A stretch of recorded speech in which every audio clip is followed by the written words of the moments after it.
Hey listener, and welcome to another episode of We Read It One Night, the podcast where two sisters hook you up with your next reading fix.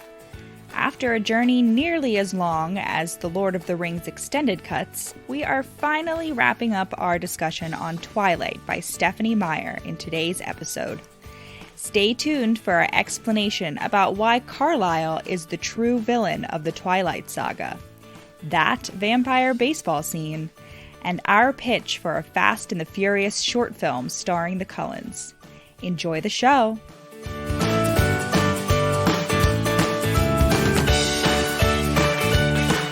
When we said yesterday that Edward admits to watching her sleep on the car ride back from Port Angeles, that's not true. Because he has to throw in some creepy comments the next morning. He's like, "How was your night?" Or no, she's like, "How was your night?" And he's like, "Wasn't it enough?" His smile, and he's smiling as if it's an inside joke. And I wrote he was watching you sleep. That's what he was. That's why he had a pleasant night, Bella. Oh. Oh yeah. It's way afterward. Mm-hmm. Yeah, because I have a note that says Bella is not mad enough about Edward. I know. And watching this her is sleep. this is not just a time period cultural difference. It's not just oh, Edward doesn't want to have sex because he grew up in the 1900s, early 1900s, okay. No. It's not boys back in the 16 before he got turned. It's not like they were a court in their ladies by watching them sleep. This is just completely unacceptable, wacko, nut job behavior. And it just makes me think of crucifix nail nipples, except that instead of being the one who's protecting her from the hobos, he is the hobo that's trying to get in her window.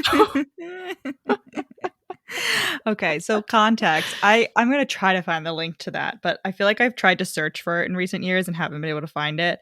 So there's this Tumblr post that went around at the beginning of the Twilight Renaissance. So at least 5 years ago now. More now, because I guess it's 2022. That's weird. And it was this person who was yeah, I worked at a publishing house, reading submissions during the Twilight craze. And this manuscript came in that I only found out later, only made it to my desk because the person was related to someone who worked at the publishing company. And it was basically just a Twilight ripoff. And it was this vampire and this human, and they couldn't be together. It was the same thing. They couldn't be together because he was a vampire, but then they had sex, and she burned him with her crucifix nail nipples. And then when they had sex, she cured his desire to eat her with her magical virgin vagina. But during the part where he goes away, she thinks he's totally abandoned her, but he's actually protecting her at night by by fighting off the hobos that try to break into her window, I guess, on a nightly basis. I don't know where this is supposed to take place, but I guess, I don't know, that's a big problem in that universe. But there was just so many more quotes. How did the crucifix nail nipples come in? It's while they're hooking up or something, they burn him. She's too pure.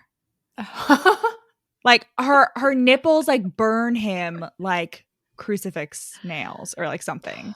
I don't know. It's been a while since I read it. I'll try to find it and link it below. It's just a really fucking wild ride, and it's funny. I feel even if you don't give a shit about Twilight, which I mean, if you don't, I don't really know why you're listening to this episode. But part 3. Yeah, I don't know how you've made it this far, but congrats, welcome. Take some 5 minutes to read this old, very hilarious and hopefully true Tumblr post. I want to see the real story. Yeah, I want to read it. Yeah. The person basically, they were when I finished reading it, it was 3 a.m, and I sent an angry email to my manager and was just what the fuck? And that's how they found out that it was just the person just gamed the system to get their manuscript in because it was so bad.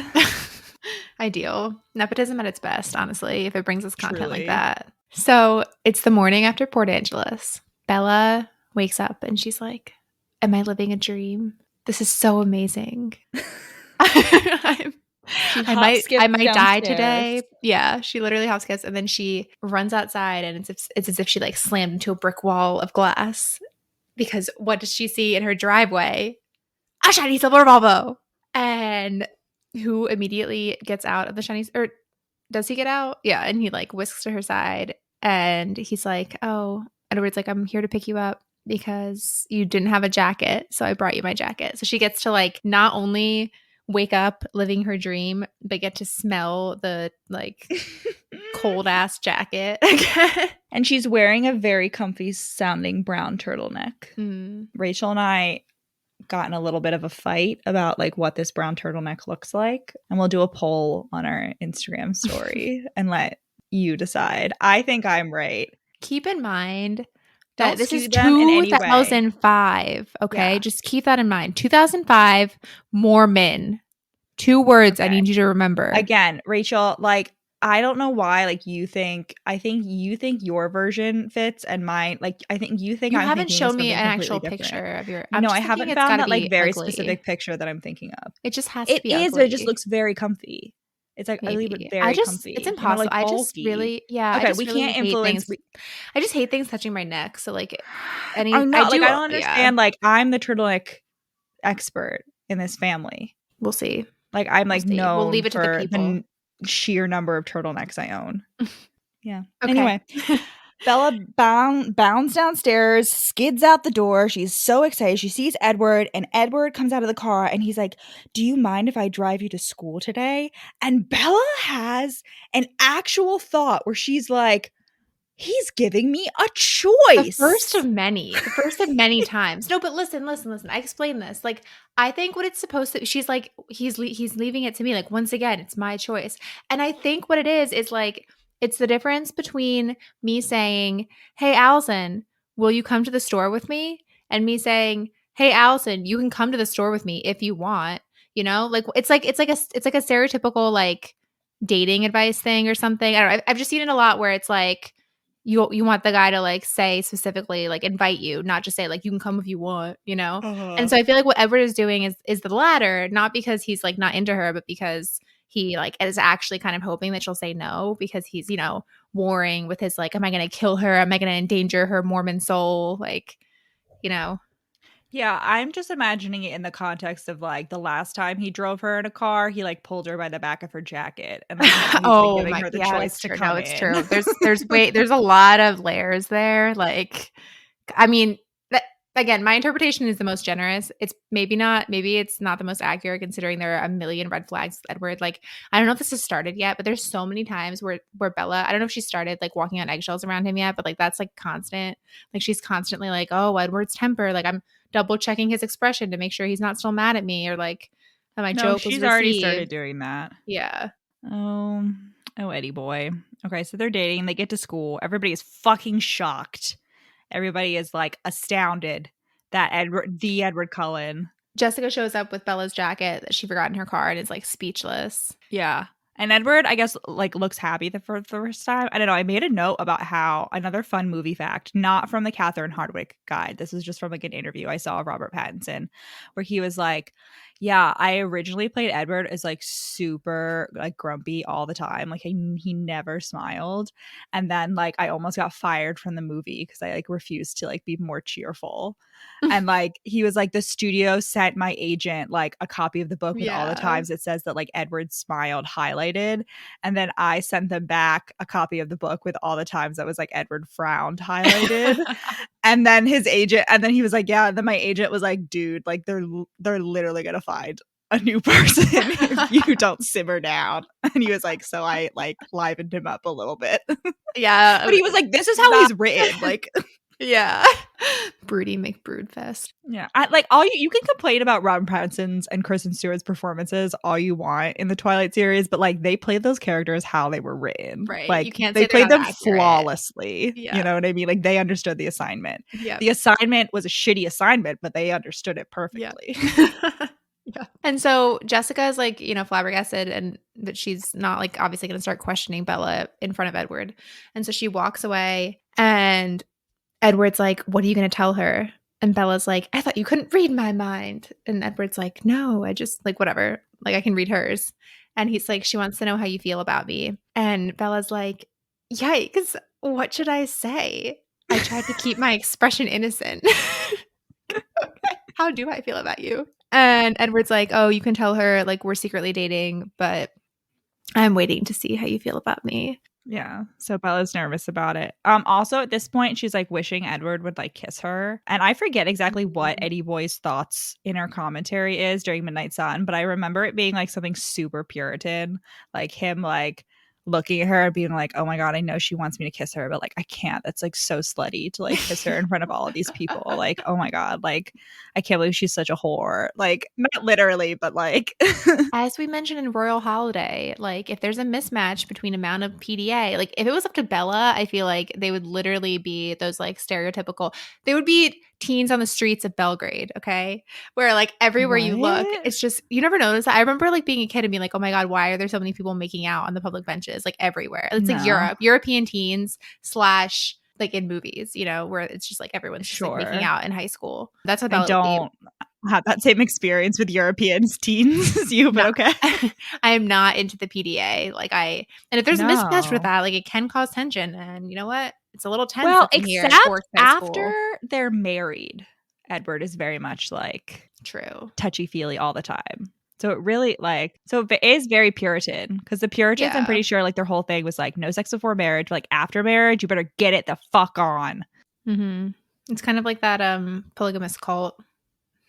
What? Why do you Follow keep on bringing up the TikTok. polygamous cult? I had to It's wait. horrible. What? My friend was telling me today about how she's going to like Zion and Grand Canyon like in the spring for like a road trip, and she was like, "Is that if anyone's been there, like, do you like have any advice?" And I was like, "Well, for Zion, when you're looking at Airbnbs, you should maybe avoid Hurricane Utah because we Oh stayed there and God. unbeknownst to us, it's like the hot spot for like this really scary fundamentalist Mormon cult." Oh my God. And apparently it's like a little bit better. And I don't think our Airbnb host was like a member of the cult, but like we were like alerted to the fact that the cult was in town like when we were driving like to Zion, that we like Yeah. arrived at night and then we were driving to Zion the next morning and we were like, what? Like Wait, this what town is like state very is weird in the Zion day. in?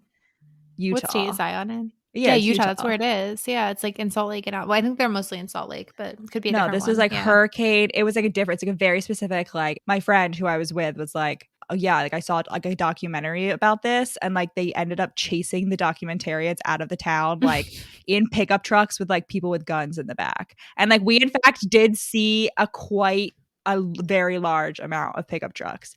No, I think the cult has been like the state like disbanded them for like tax reasons. Like there's still a heavy presence in the town, but like they're not as like Oh, I think Warren strong as Jeffs. they were before. Maybe it's Warren Jeff. Jeffs. Yeah, that's the No, one in because I feel like Zion. I've heard of Warren Jeffs, but I feel like I hadn't heard of that before. Oh. The name of the cult. I don't know. It's in Hurricane.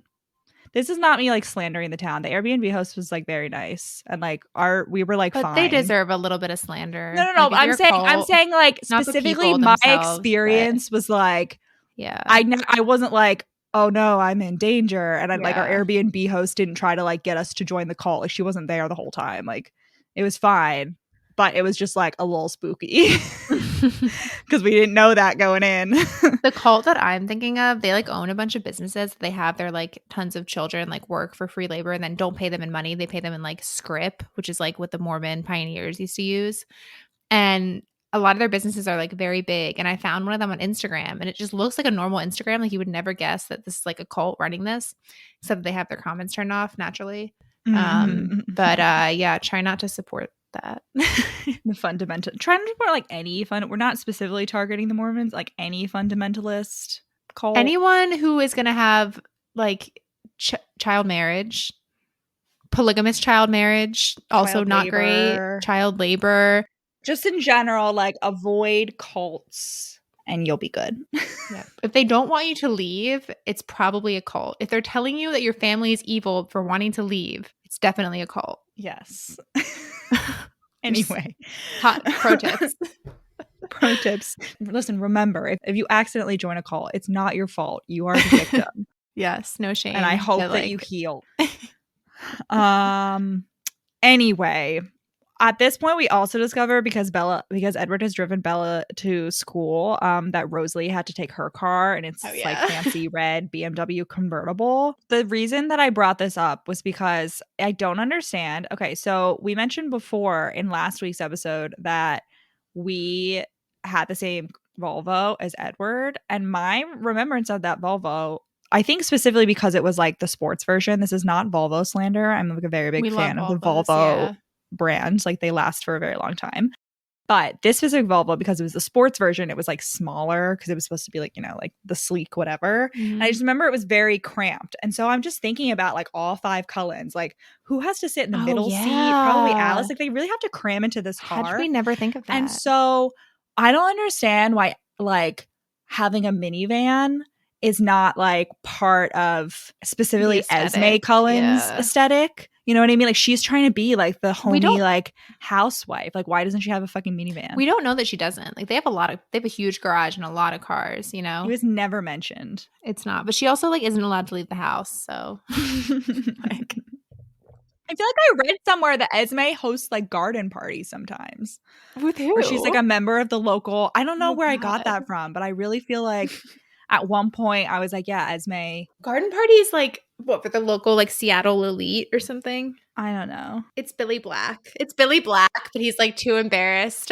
Anyway, minivans are supreme, and I don't understand why the Cullens don't have one, and why instead like these immortal vampires choose to not only go to high school over and over and over again, but also choose to cram into this tiny ass car. Because Alice is small, but Emmett, I feel like more than makes up. Like you can find Alice like and Emmett and you average them. Yeah. And they're like at least 2 normal sized people.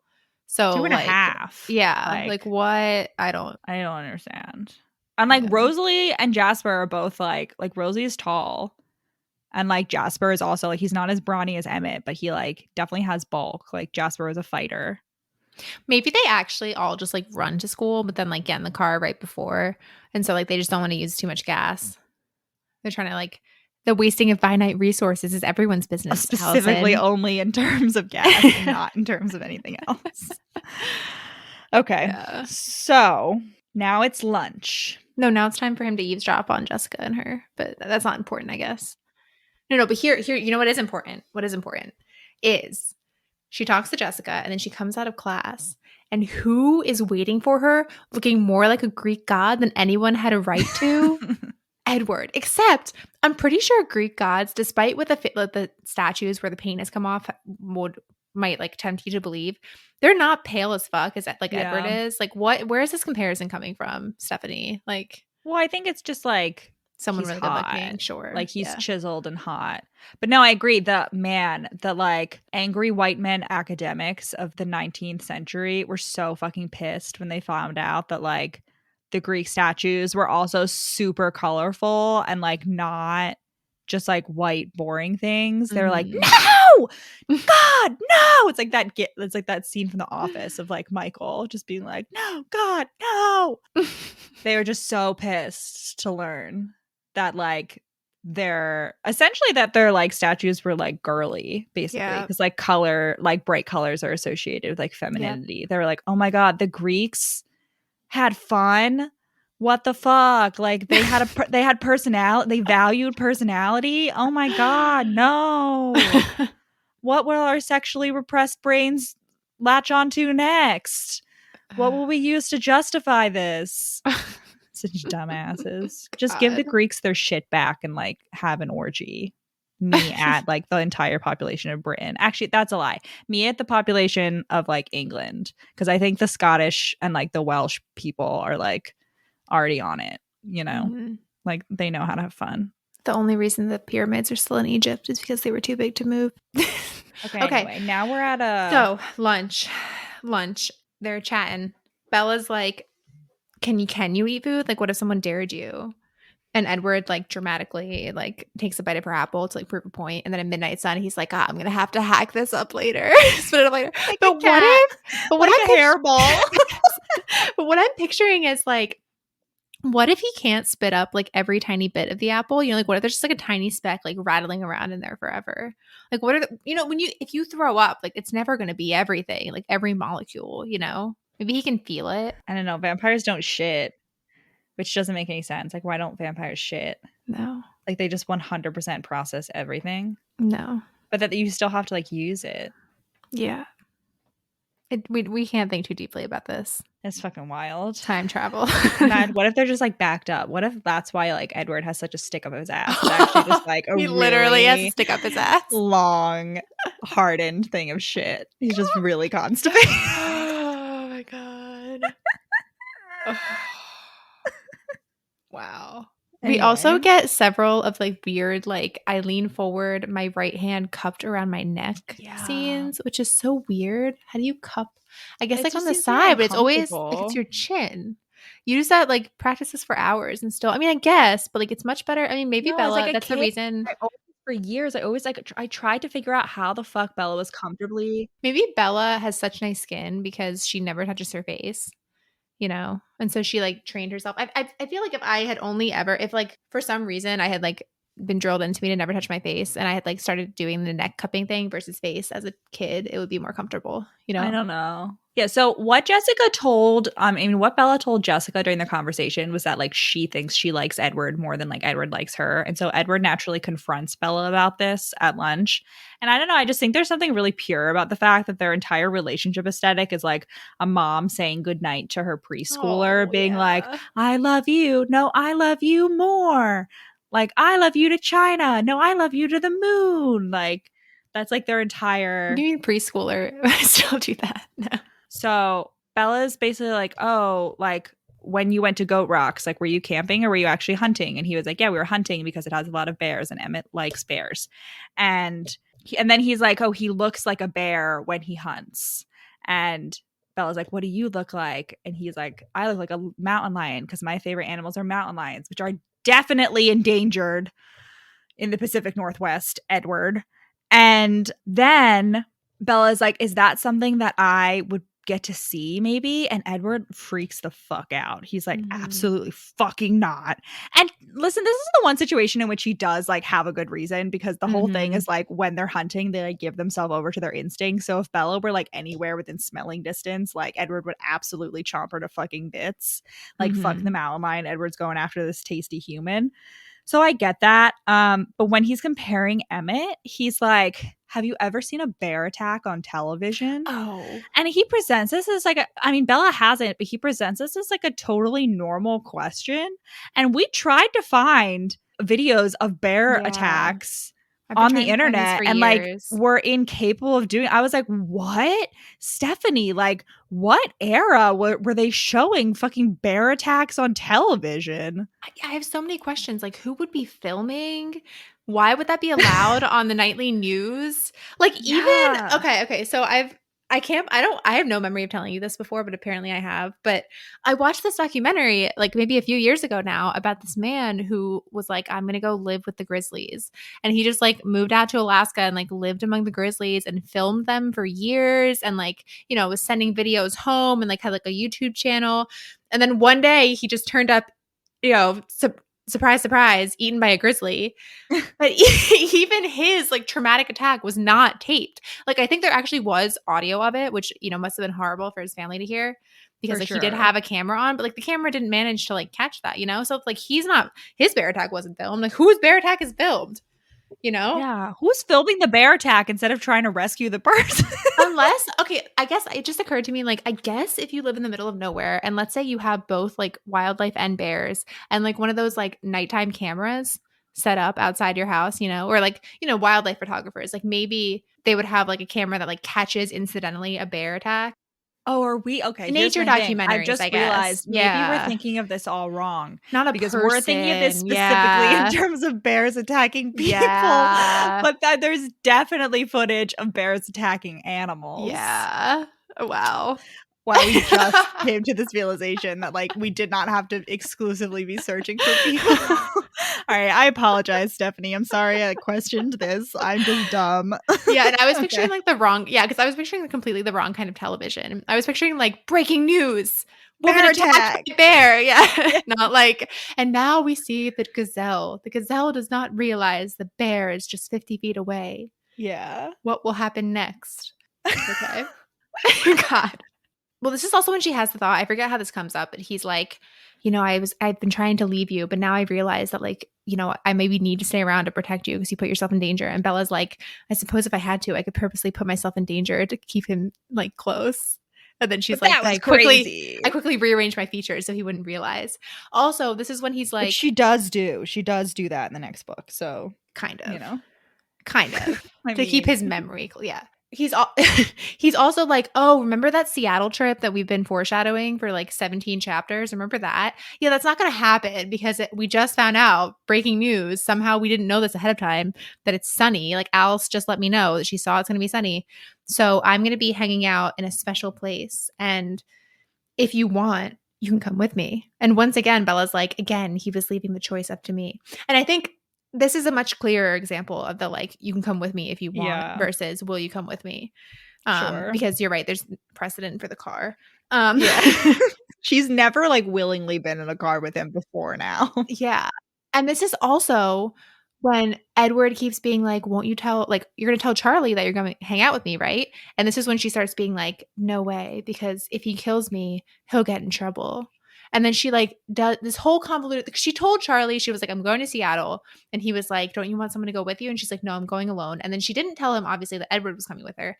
And now she's going to go home and be like, oh, actually, that's not happening. I'm just going to stay at home and like inventing this like story. Yeah. She told Jessica that Edward was taking her to Seattle, and has also now told Jessica that She's going to like call her. Yeah. It's that like, they're not going. It's so convoluted, all to potentially avoid the situation where like the minor inconvenience of the Cullens having to leave town. Like, what? You're just gonna like disappear and leave Charlie to pick up the pieces? Like the level to which Bella is just completely ready right off the bat to ruin Charlie's life to the greatest extent possible. Like, because like what She is Renee's daughter. God, yeah, like it's just like she no thoughts, just moves. Like she's I mean, yes, it would ruin his life if she died, right? And he had to bury her. That's horrible. Horrible. The only thing I can think of that would be maybe worse is her disappearing and him having to wonder forever what happened, which is presumably what she's imagining, unless she's imagining that they'll just like drop off her body and they'll be like, there's no blood in it. That's so weird. But like, like what? Bella. No, what they'd probably do is like fucking burn down the house so that like her body is unrecognizable by dental records, and then like Charlie wouldn't have a house too. He wouldn't have a house or a daughter.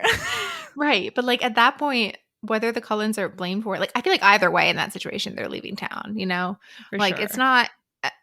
Okay, so now they go to biology and they're watching a movie in class, and so the lights are off, and they're both like so fucking horny that like as soon as it gets even a little bit dark, they're both like, oh my God, I have to jump his or her bones right now. And like they're both like have their like fists like pressed into their stomachs, and they have like under their armpits, and they're like, I can't touch him. And they're like, Bella's literally like, I like can feel my fingernails slicing into my palms, like because I'm pressing so hard. I'm like, y'all, like just make out all right. Like Jesus Christ, someone get like, I don't know, Edward one of those fake vagina things. What are they called? There's like a better name. Fleshlights. Yeah, someone get Edward a fleshlight and Bella a fucking vibrator over here, because like Jesus Christ, these God, I wasn't that horny in high school. Yeah, but you didn't have a vampire TM. That's true. I didn't have a vampire mate / imprinting relationship. Anyway, after the movie, they both sort of like uncurl themselves, and they're both like, wow, that was fucking intense, but they don't really ever acknowledge that at all. And Edward walks her to Jim, and he touches her. He looks at her. He's like, all right, I'll see you. Like, I have to go to Spanish. And he lifts up his hand and he strokes the back of her cheek, like her cheek with the back of his hand. But like, it's described like he does it like really quickly and then like runs away immediately. And she's like, I felt like a burning like streak across my cheek. And it's so like, he just goes up and he's like, and then runs away. And Rachel and I do this to each other on like a regular basis.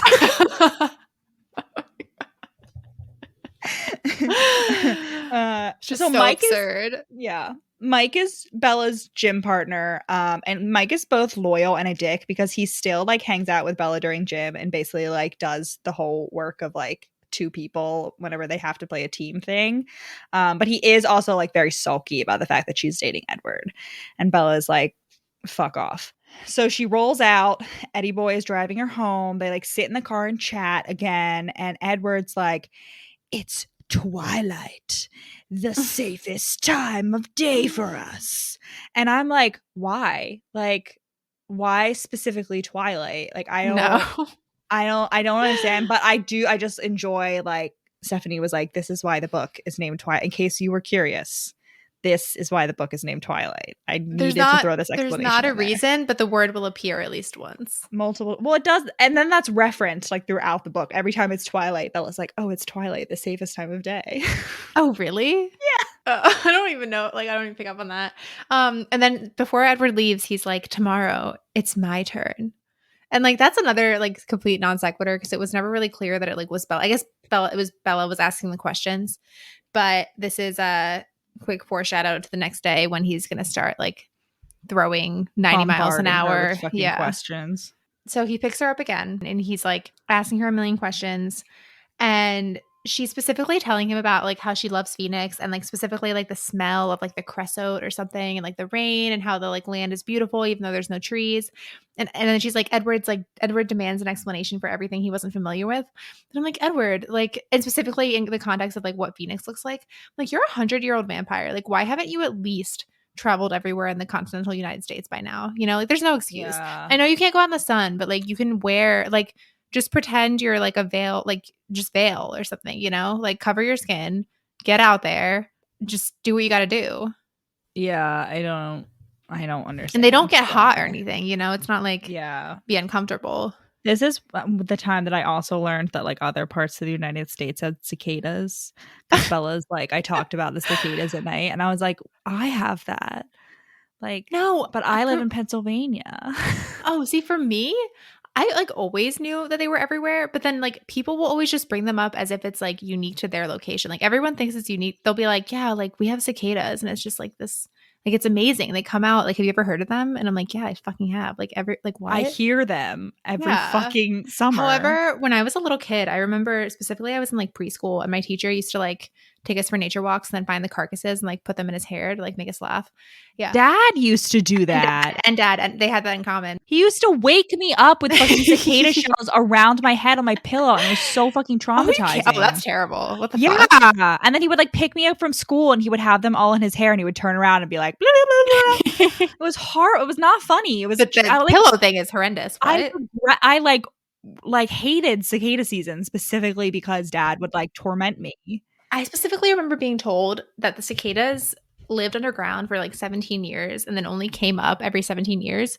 So I remember like it happened once and I was like, wow, this is so cool. I'm only 5 years old and it's already like, you know, I'm so lucky that the end of the 17-year period is like happening right now. Like this is great. But then it happened again like a year later, you know, like the next year and the year after that. I'm like, what? Something is not adding up here. Yeah. You know what else? What is like very specific? I mean, not just to our area, but like the east coast of the US, like I think certain parts of like Southeast Asia and then like I think like that's it, are fireflies. Oh yeah. Like other places don't have them. They have like there's like similar things elsewhere, like glowworms exist in other places, but it's really just like the eastern US and like parts of Asia. And I remember they have them in Nashville and I was like going for a walk with Cameron and I was like, oh, like they're fireflies. Do you want to catch them? And he was like, you can't, what are you talking about? Like, you can't catch them. What? Like, what? And I had to like demonstrate and like he looked foolish. But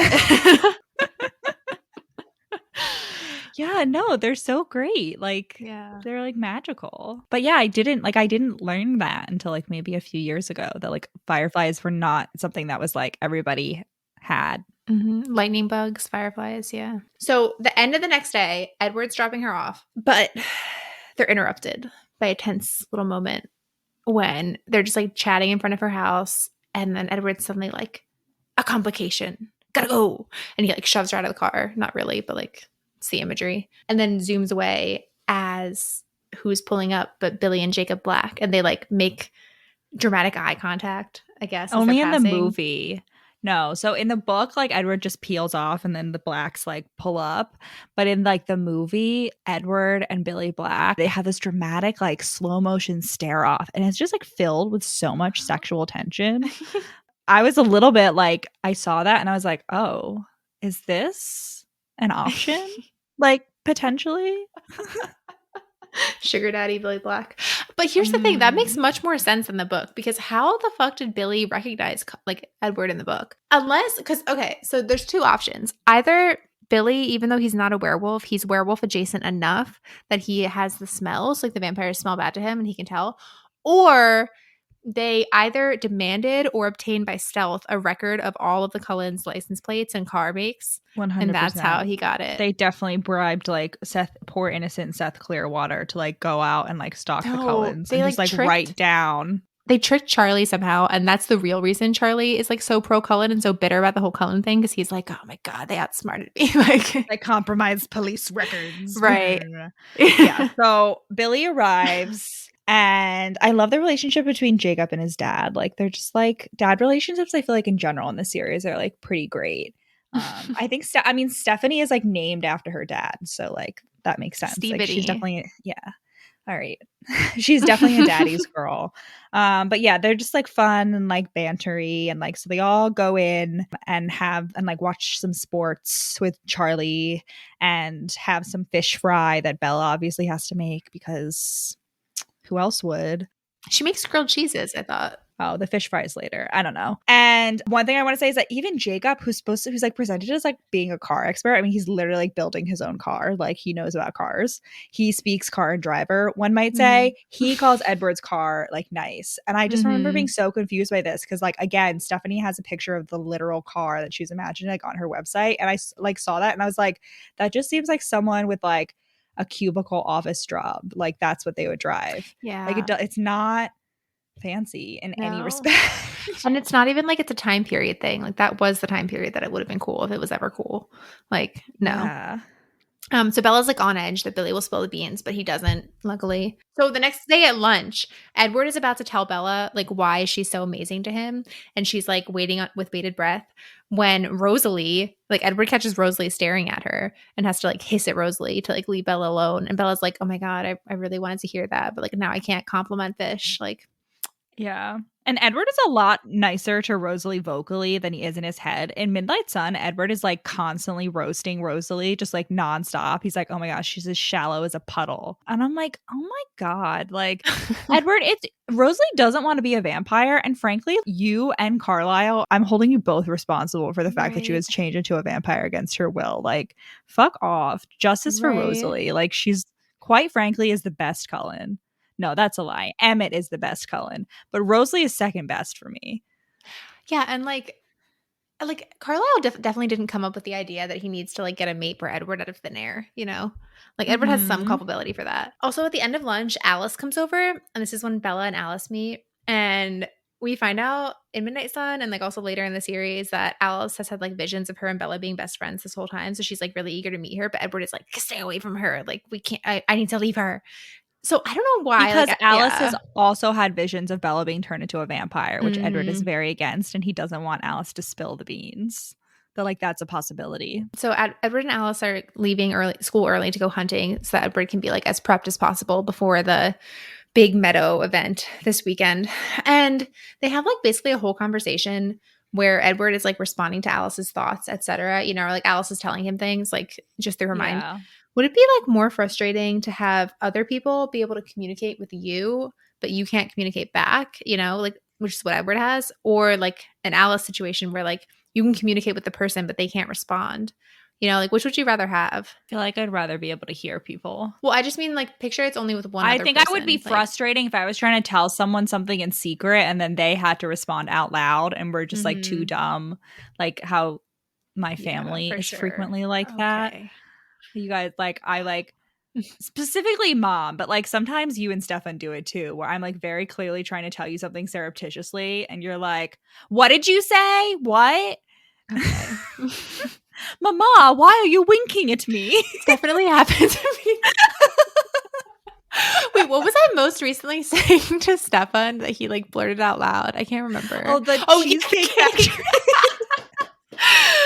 So every time our grandma visits, she leaves a bunch of like food like that we're supposed to eat. But, like inevitably, it just turns out that like it's just mom nagging everyone else for months to eat it and never eating any himself. Yeah. And It's most just of it is food that like we like it. delicious. Yeah. So basically, you know that we love Cheesecake Factory cake. This has been now foreshadowed in at least like 2 previous episodes.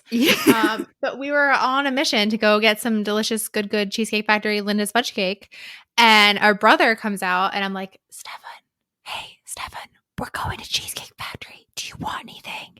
And he's like, why are you going to Cheesecake Factory? And her mom's like, that's where you're going? What?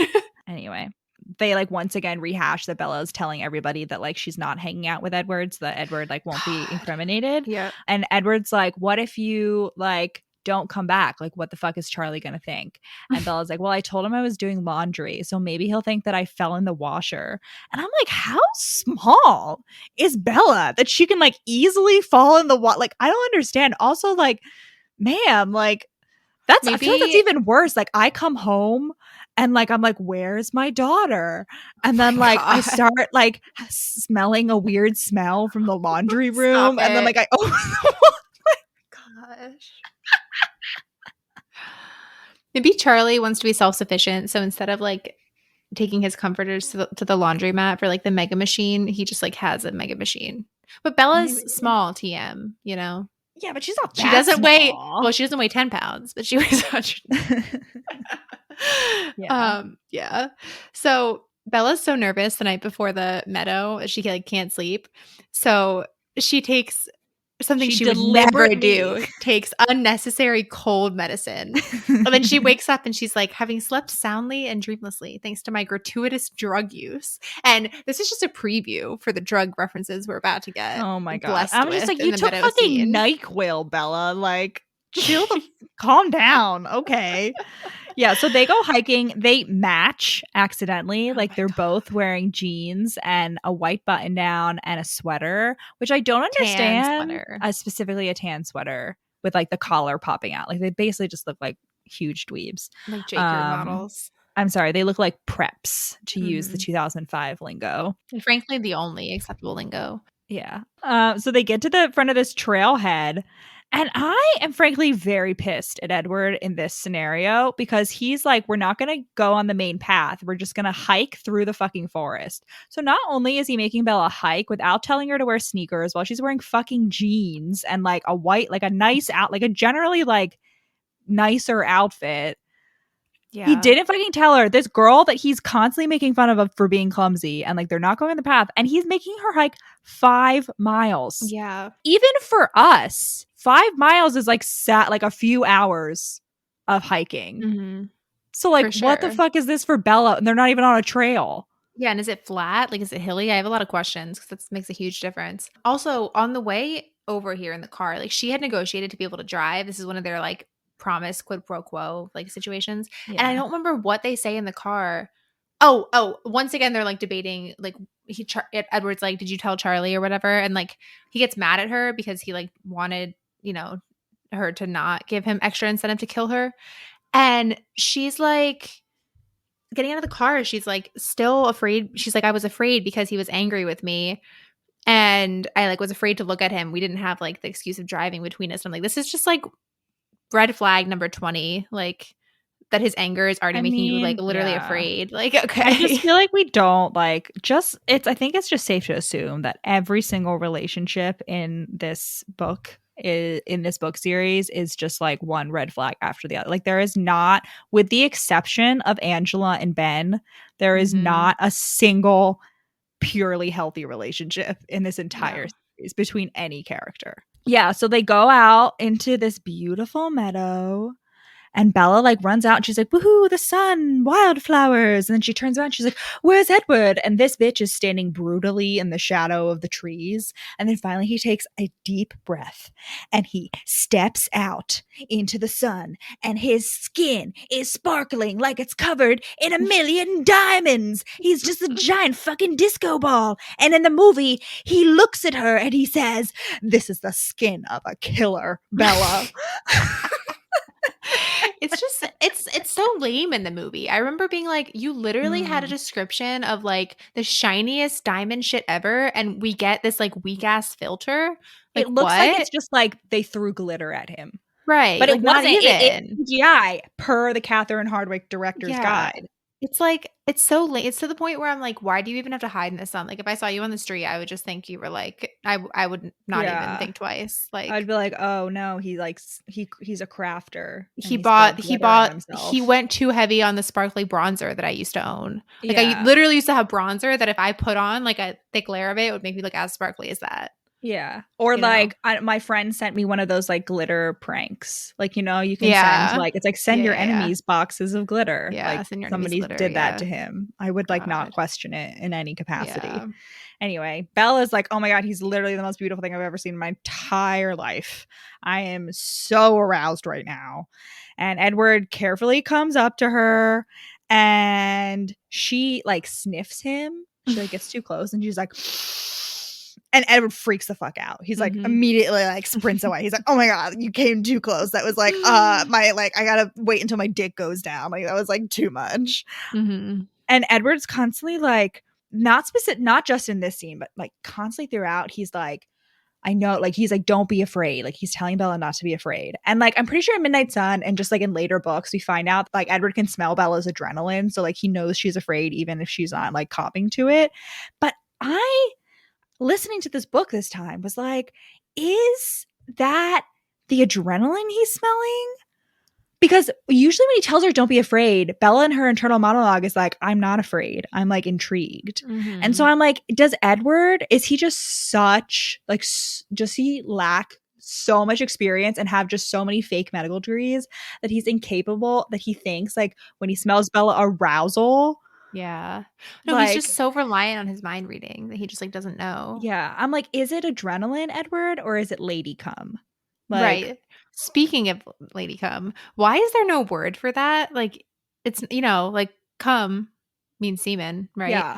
Like I tried to look up the actual term for this, and when I Googled it, like the first thing that came up was discharge, which is like obviously wrong. Definitely not.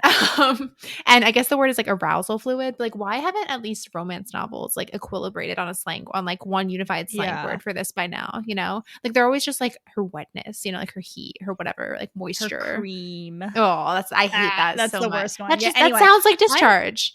I'm That's what that sounds like. I'm putting out a call to all romance writers. And listen, I'll get working on this as well, but I'm putting out a group effort, Romance Landia.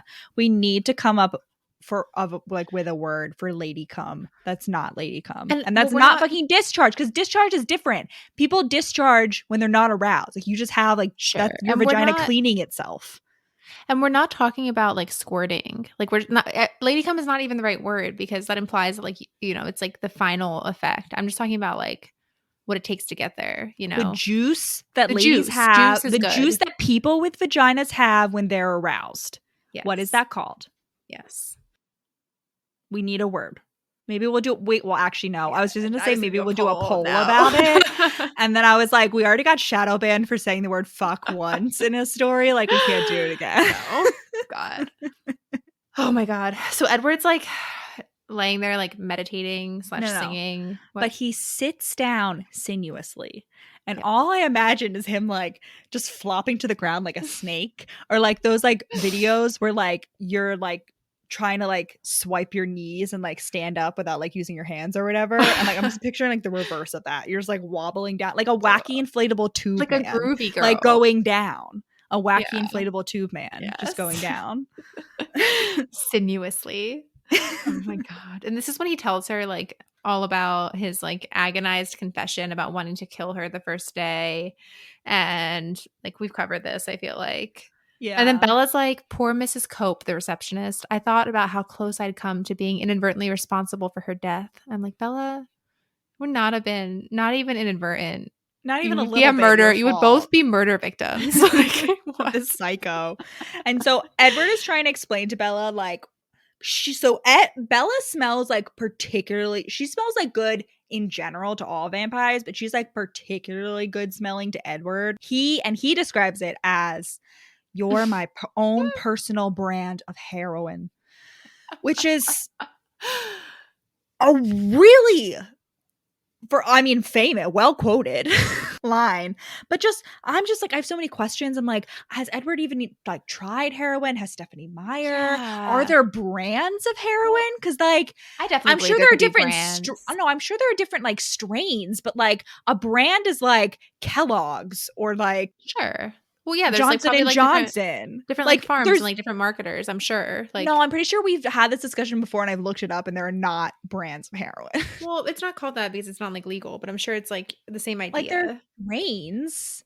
Like I'm sure, like the Sure. way there are different like Sure. strain, there are different like strains of weed, but like it's not like, oh, I have to get it from this one farm in Massachusetts. It's like, no, I want like X strain of weed. Sure. But yeah. Yeah. It's like if I feel like a better thing would have been like you're my own personally developed pharmaceutical drug using my own genetic like genome to make it especially addictive to me. Okay, and then he also explains that like because he's been a vampire longer, it's like easier for him to resist. But like Jasper, for example, while he's been a vampire longer than like everybody except Carlisle, he only has not been eating people for like 50 years or so.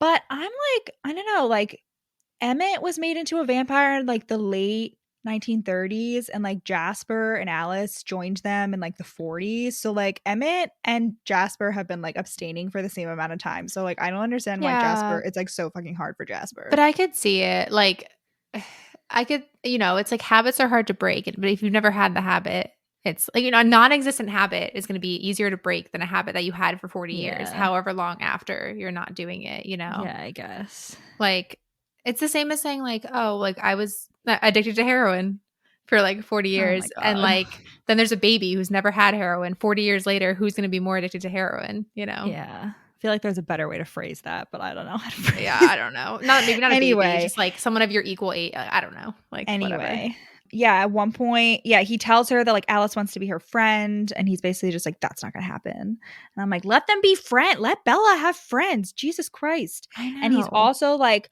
well, after I ran away and then I came back, I quote tried to talk to you like I would any other human. And I'm like, first of all, you don't even talk to other humans. Yeah. Second of all, like, how do you talk? Like, what? Like, what Yeah. do you mean? You're so weird. I also wrote that like what? You don't talk to people. If this is how you talk to people, how have you not gotten caught? Like what? I don't understand. Edward is also like super vague or like tries to be vague about how you become a vampire. But I'm like, I don't understand the point of this and like why about like it just seems I guess it just seems so obvious. Like I guess at this point I hadn't like ever read anything else about like the more complicated ways to become a vampire. And like I just don't understand why he bothers being vague because like Bella still gains the critical piece of information is that you're not born a vampire. It's possible to become one, right? So I just don't understand why he's so shady about this. But he I like just really, like really does not want her to become one. right, like other vampire things involve like you get bitten and then you have to like drink some of the vampire's blood and then you get like buried and then you have to like dig yourself out 3 days later. But like Twilight, it's like simple. Like you get bitten literally anywhere. Any amount of venom will do. And 2 to 3 days later, you wake up as a vampire. Like it's not complicated anyway. And so I'm just confused as like why Bella like doesn't figure it out and why like Edward thinks that like he can keep this hidden from her. We also forgot to say that like when like Bella's getting too close, Edward like at one point he's like trying to show her that like he's dangerous TM, and so he's like running around the meadow like ripping up fucking trees and like throwing rocks, and he's like, I could kill you easily. And I'm like, bro, like stop destroying this beautiful meadow. Like leave it the fuck alone. What did the trees ever do to you? Finite resources is everyone's business. Yeah. Edward. Yeah. Gosh. Okay, so they finish up with the meadow. Bella has to what? Don't forget the famous line, the most famous line. Hang on tight, spider monkey. No. And so the lion fell in love with the lamb. What a stupid lamb. What a sick masochistic lion. We have to. I don't know if we should get this fun fact from Midnight Sun. The lion and the lamb. I don't know if this gives too much away. Oh no, this may reveal. Okay, just be told that like we have some sort of connection to Yes. this Lion in the Lamb, like a Yes. personal Reference. connection that we did not Yes. discover until reading Midnight Sun, and Oh it's my very God, it's gratifying. incredible. And in the movie, when they say these lines, it looks like they're like deep in the middle of the fucking forest, but we went there. It's literally right next to a parking lot. It's like Oh, like yeah. 5 feet away is a parking lot, like from It's this also rock not that a they meadow. painted. Like they just don't do that in the meadow scene. Like, you know. No, but they do have In a the movie, meadow. There it's is not a a meadow. It meadow. is not No, a no, no, but meadow. later they don't have a conversation in the meadow, but there is like a dramatic like them lying together in the meadow scene. It's They're just not not talking. maybe. Yeah. God, and Bella's like, it would cause me physical pain to be separated from him now. Okay, Bella. All All right. right, ma'am. Anyway. So they have to get back to the car, but Edward, I guess, is done like tormenting Bella with the hiking. So he's just like, hang on tight, spider monkey. And they like, No, he makes her doesn't say this in the book. I know, in the movie. But in the book, he's just like, get on my back. And then he like runs her back and she almost voms because she gets motion sick. Yeah. Yeah, understandably. And he like tries to put her down, but she's like, I literally can't, like my arms and legs are locked. And I personally cannot imagine that because whenever I've like ridden on someone's back, it's like I can't imagine a point at which I'm like, I don't know what I'm like, I just always want to get off right away. Like always hurts in some way. Yeah. It's like, I don't know. Do they kiss right now? Yes, they do. So once Bella has recovered from her motion sickness, Edward is like, I want to try something.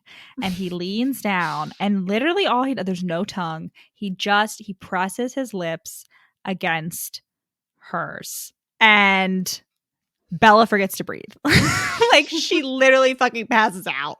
And Edward is also both like, holy shit, that was amazing. And I'm like, it's not like, I don't even think it's like that amazing because like he wants to eat her. I think it's literally just because like he hasn't gotten any in 100. He hasn't come in like 100 years. If ever. And so like probably literally never. Well, I would yeah, imagine like 16-year-old Edward masturbating. Like a wet dream. Or like a wet dream. Yeah, I mean, that's not I guess. Yeah. But like, yeah. But this completely normal kiss, they're just both like, holy shit, that was fucking mind-blowing. So then Edward drives her home and Charlie's not home yet, but he like beats her to the door and lets them in. And she's like, oh, I must have forgotten to lock the door. And he's like, nah, I use the key under the eave. I come here almost every night. And Bella's like, what? And he's like, you're really interesting when you sleep, girl. And she for once has a reaction that I understand, except not really. She's not like furious. She's mortified. She's like embarrassed. She's like, what did you hear? You know, she knows she talks in her sleep. So it's like, it's borderline like a normal reaction. But like, God, Edward does not get enough shit for this. Like, yeah. He doesn't even have the hobo excuse. Like, what? No. What's your excuse, Edward? He doesn't even bother giving one. No. Okay, so Bella like runs upstairs and Eddie boy, now that he's finally copped to being a fucking creep, like now they're gonna hang out at night. He's gonna like come into her bedroom and they're gonna like cuddle all night long and like have a beautiful chatting session. And so he explains his backstory, which is very relevant to today's times because in case you guys weren't aware of the fun fact that pandemics come around about every 100 years or so, the last pandemic was in 1918 and it was the Spanish influenza, and it in fact got our dear boy Edward. I did a lot of research. I did multiple research projects on this back in 2016, 17, like as part of my PhD program. So when COVID hit, baby, it was a big moment for your girl. Like she was like, I have all the pandemic knowledge. Nobody appreciated it, I feel like, because like we didn't know how bad it was going to be until like after we finally convinced you to shut up about it. I did so much research on like ventilator guidelines, like state ventilator allocation. And I had like giant documents. I still have them saved on my computer about like each state's individual and woefully inadequate guidelines. So yeah. Anyway, if any like state governments want to reach out to Rachel like for that historic data, like she has graphs. Eddie boy had the Spanish influenza and he was dying, and Carlisle, you know, in his random acts of goodness was like working at the hospital during the epidemic, and he saw Edward. And we get this in Midnight Sun, I think. I forget where we get this. What is it? Where it turns out that that it wasn't just because Carlisle looked at Edward and was like, I must turn him into a vampire. It was because Carlisle was taking care of Edward's mom. This is and from Edward's mom. Twilight. Yeah. grabs like Carlisle's hand as she's dying and is like, save Edward, do whatever you can to save Edward. And Carlisle is like, that's permission, I got parental consent. She says, what others cannot do, you must do for my Edward. Yeah. And he's so like, she knew. She definitely did not know, but she she definitely knew. she wasn't a fucking fever dream, my dude. Anyway, so he steals Edward from the hospital, changes it into a vampire because he's super lonely and sad, TM. And then they're hanging out, and then like Carlisle changes Esme, because like Carlisle's whole thing is he only changes people who would like die anyway. He like doesn't change people who would have another choice, which is whatever. And so like Esme like attempted to commit suicide because like she had like lost a child, so he changed her. And then Rosalie, we'll discuss Rosalie's backstory more in Eclipse, but essentially Rosalie also had a near-death experience, and Carlisle smelled the blood and he went to go pick her up. And the reason he changed her was not out of the goodness of his heart, being like, let me save this woman's life. It was, well, I have a girlfriend and I feel bad for Edward because he doesn't have a girlfriend. So I'm going to forcefully change. This girl's super hot. So I'm going to change her to a vampire so she can be my immortal son's girlfriend. Mm-hmm. So fucked, especially when you learn all of Rosalie's backstory, and also the fact that she just fucking hates being a vampire. Like, she really is upset about being turned into a vampire. It's like so fucked. God, justice for Rosalie. Carlisle's the true villain of the franchise. Sure. Like, he's constantly like taking away, like he's transforming people into fucking vampires without their consent, while also believing that he's like damaging their souls forever. He's like laying on piling them with like guilt for like no reason, like basically no reason, just like the trauma and then trauma about the trauma. Yeah.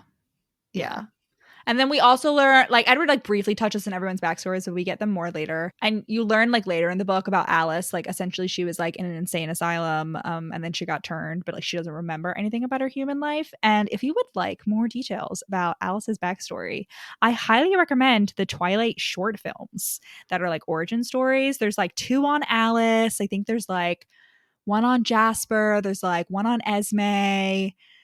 And it's like great. Like, especially the Alice ones are like great, and they're all like women directed, women written, and like Stephenie Meyer produced them, so like I consider them canon. Yeah, they're really good. So if you want to learn more about Alice's backstory, I highly recommend the Twilight short films. They're on. I haven't watched them in 10 years, but like they're good. Yeah, I don't know where they were. Definitely free online. I don't know where you can find them now. I'll try to link them. They were on YouTube, and I watched them in like the 2010s at some point. Yeah. Anyway. Yeah, good times. So yeah. So back to the bedroom. This is like before they had this whole conversation, but I just want to throw in that Bella, like, you know, like most normal people, sleeps in like ratty sweats and a t-shirt or whatever. But she's like kind of embarrassed because obviously she has a boy over, so she'd rather like look cute.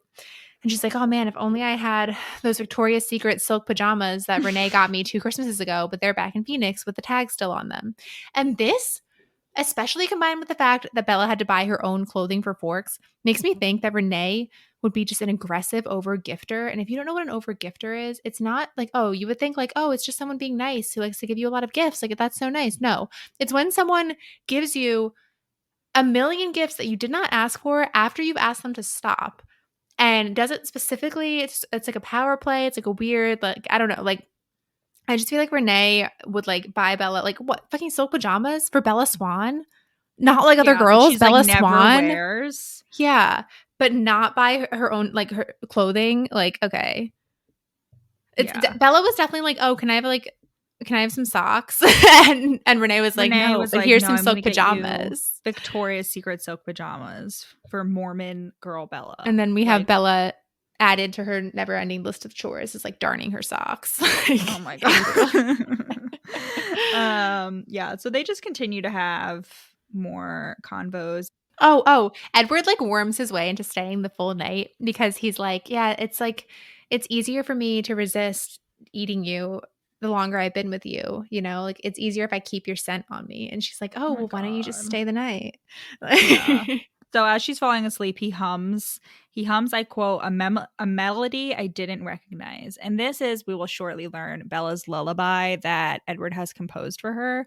And the fan like headcanon version of this lullaby in before the movie came out was The River Flows in You by Oh what the God, how fuck, could something I with a forget? Y, like Y-I Yirima? something. Yirima. No, I think yeah, he's like a your Japanese artist. Yiruma. Yeah, I love it. Yiruma. I love the song. Oh my God, Yeah, we're anyway, learning it's a this on the beautiful song and piano. I Yeah. will link it below. And frankly, just like much better than Bella's actual lullaby in the Yeah. movie. Like Bella's actual lullaby is just It's not depressing. a lullaby. Not a lullaby. Angsty. It's like Yeah. way, yeah, anyway. And not something Which is that like Edward would inappropriate, be but able to hum. this is also when Bella says, I love you. And Edward Oh is just yeah. like, you are my life now. Yeah. They just really very quickly pledge their like undying love for each other, which is okay. And then they wake up and Bella is gonna meet his parents. And at one point, Edward's like breakfast time, and then Bella like pretends to be like, oh no, he's gonna eat me. And then like Edward gets pissed. And this is another time where Bella's like, I looked at his face to make sure he wasn't angry with me anymore. And I'm like, I was girl, that was forgiven. a funny joke. Like, don't let Yeah. him take away like Edward You and a only sense got of so humor many of don't miss. those. Yeah, Yeah. like come on. Like that was good. That was your one good joke this whole time. Yeah. Like, well done. So they have breakfast and then she gets changed into her iconic outfit that has been the subject of debate in the Twilight fandom for over a decade now. She puts on her classic her only nice blue shirt, which is whatever. But then she puts on her long khaki colored skirt. And for a long time, so during this listen, we discovered something that I think revolutionized this debate. So for like the entire time I've been a member of the Twilight fandom, everyone has just been assuming that this skirt is like both khaki colored and also khaki material. But never are we told that it is khaki material. We are only told that it is khaki colored. So this really could be any form of like light brown / tan / like olive green skirt. And so we will be doing a series of polls where you can help us determine what this fucking skirt looks like. Because originally I was really like, oh, this has to be like ugly as sin. But now it could be like twee as fuck. Yeah, like this really opens a lot of doors for us. No, there's like when I Google this type of thing, like there's a lot of like things that I would definitely wear in 2022, whatever year it is, like for sure. But yeah, before we had this revelation, I was ready to like roast Bella for like wearing this long ass khaki skirt to meet her like boyfriend's parents. But like now I'm like, oh damn, like maybe Bella does have a sense of style. Like who knows?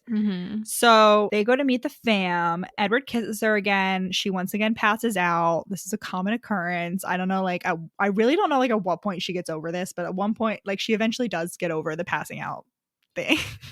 Yeah. And they roll up. And in the book, it's just like they all come down to greet her and they're like, oh, hi, it's so nice to meet you. Like, we're so glad that Edward finally has a fucking girlfriend because he's been brooding for 100 years. In the movie, they roll in and the Cullens are making Bella a delicious Italian dinner, like pasta and like side salad, like all this goes because they're like because Rosalie is like, is she even Italian? And Emmett's like, her name's Bella. And then they get in and Esme's like, oh, we made you Italian food.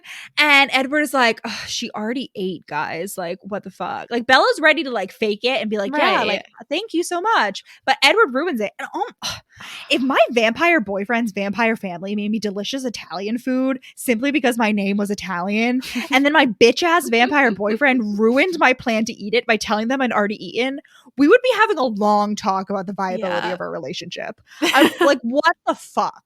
You know what I bet they could make? I bet they could make some bomb ass mushroom ravioli. I bet they could go to fucking Bella Italia and like reverse engineer the fucking recipe, and she could have that every night. Oh, speaking of the speed of light, they could be there like there and back. Yeah.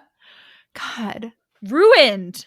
Wow. Anyway, their house, they meet them. It's whatever. Their house is like all white and like cream and open concept, which I reckon. The word open concept didn't exist yet, unfortunately for her, but that's definitely what I'm picturing. It's definitely what it's supposed to be. Yeah. But, and I'm like, I recognize like this is 2005. So that was probably like very like modern and chic. But I have just always thought that was ugly. I fucking hate, like, I hate when like rooms have no color in them. I just like don't understand like why you want like fine, you can have like white walls, but at least have colorful It can feel decorations and like claustrophobic. There's no reason for the Cullens because their house is big, but I still like if it's a small house, it just feels so much darker. And just like I fucking hate like open concepts because you have no privacy. Like there's nowhere you can go where other people can't see you. Like I just don't understand. God, like the Cullens house just sounds like a fucking clown house nightmare. Like horrible. Anyway, they all dip. It's not. Edward, I mean, it's better in the book than the movie, though. Like whatever. They also have the entire back wall is glass, which is objectively cool. Yeah. If specifically only cool though if you don't have any neighbors, which they don't. Yeah. But also if you're a vampire and you're not scared of like things watching you in the middle of the night, because I would be. Well, don't they have those like great, it like closes up. There's like a defense mechanism. Yeah, but that's like they don't put that on at night. But they could. But they don't.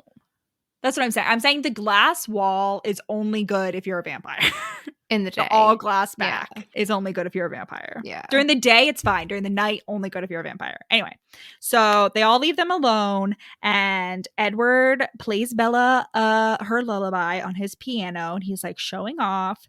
And she like has like a single tear. She like Anya Taylor Joys it, and she has like that single tear. And Edward like scoops it up with his pointer finger and puts it like fucking eats it. In the book, you're just like, oh, that was kind of weird, but like, whatever. Like, maybe he just wanted to taste her tear. In Midnight Sun, you find out that it's because he's like, so when I eventually leave her, like, if I consume this tear now, I will have a piece of her in me forever. What? Just like, fuck already. Like, come on. Like, sir. Yeah. Oh my God. This is the real reason Esme is worried that Edward is, quote, missing some essential part of his makeup, which like puberty, you know, but yeah, but I just, wow. Anyway, so we get Carlisle's backstory, which is essentially was that he was the son of a like Anglican preacher and who was hunting vampires. And then Carlisle gets caught in the crossfires and then he doesn't want to eat people, but then eventually discovers that he can eat deer. And like, then he's alone for like 300 years. And then like, he finally changes Edward without his consent, but with parental consent. So I guess like that's the one consensual thing you have. And Edward talks about how he had like a brief, aka 10-year rebellion from Carlisle where he like went off and ate people because like he was like I don't know, he like he finally went through puberty or whatever. And in Midnight Sun, like we find out more details about this, and essentially he was like off being a vigilante. Like he was like, I only killed like murderers and rapists and like, you know, bad people or whatever. There's just so many uses to which Edward's powers could be put that just aren't. And like they claim to be doing like so much. Yeah. Carlisle definitely could have fucking cured cancer by now. 100%. Yeah, like if not with his brain, then with his like money, for sure. His money, the fact that he's there, he's awake 24 hours a day. Right. He doesn't have to sleep. He has a perfect memory. Yeah. What? He presumably has to get like medical degrees on a regular basis so that like he can stay licensed. Whatever. So then Bella gets invited to go to the vampire baseball game. And Charlie calls Edward Edwin, which like I love. It's just like such a dad move. Like when he pretends to like forget his name despite being ride or die for the Cullens. And then they're driving there. He has like his nice Jeep or whatever, his like off-roading Jeep. And then he kisses her again and Bella like goes in for the tongue and Edward just like freaks the fuck out. He's like, oh my God, you're gonna fucking kill me. Like Bella, you're gonna be the death of me. Like you can't go in for the tongue because he's just so fucking horny. Like he can't handle it. So they go play baseball. It has to happen during like a thunderstorm, even though they don't get wet. Like, I don't know. And they're having just like a great time, you know, very dramatic scene in the movie. I mean, the vampire baseball scene in the movie is one of the greatest scenes in cinematic history. It has Supermassive Black Hole by Muse playing in the background. Like it's just so like there's comedy, there's drama, there's action, like it's beautiful. And it's also, quite frankly, should be like in the textbook of film school color work classes on how like color choice can is like vital to a film, because the entire first Twilight film has like a weird blue like filter over the whole thing, like everything's blue.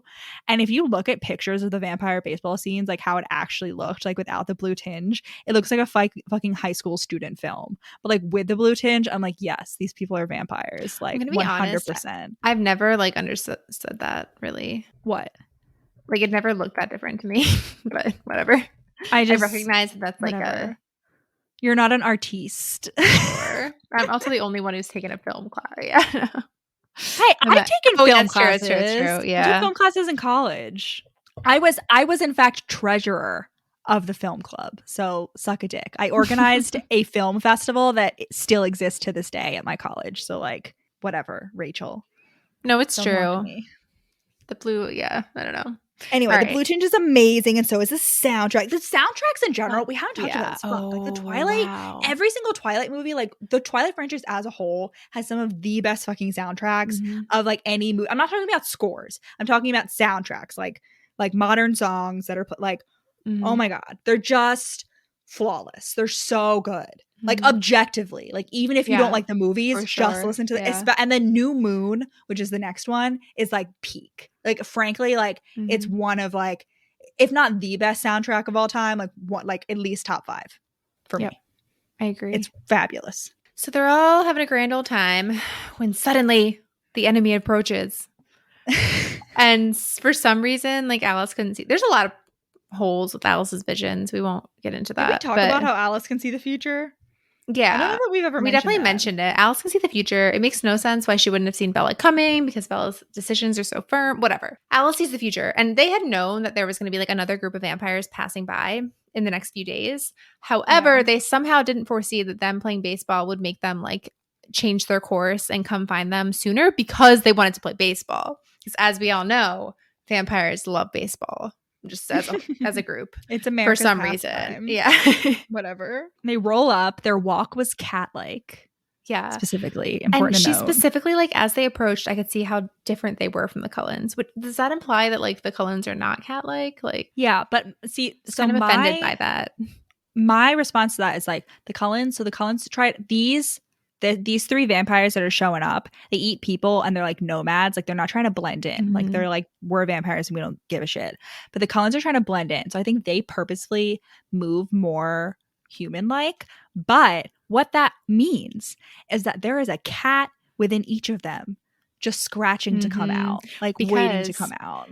Edward stays, quote, tense like a lion in front of me. Because they like really don't want Bella to be noticed. Like somehow they're hoping. I don't understand. Like, is their sense of smell like amazing or not amazing? Because how could you not pick out a human? Like, I don't understand. I don't know. They're trying to hope she'll get under the radar. Unfortunately, a gust of wind gets in the way of their plans, and the hissing commences. Yep. And then so we have the 3 people. There's James, Victoria, and Laurent. And at this time, they think Laurent is the leader, but it's actually James.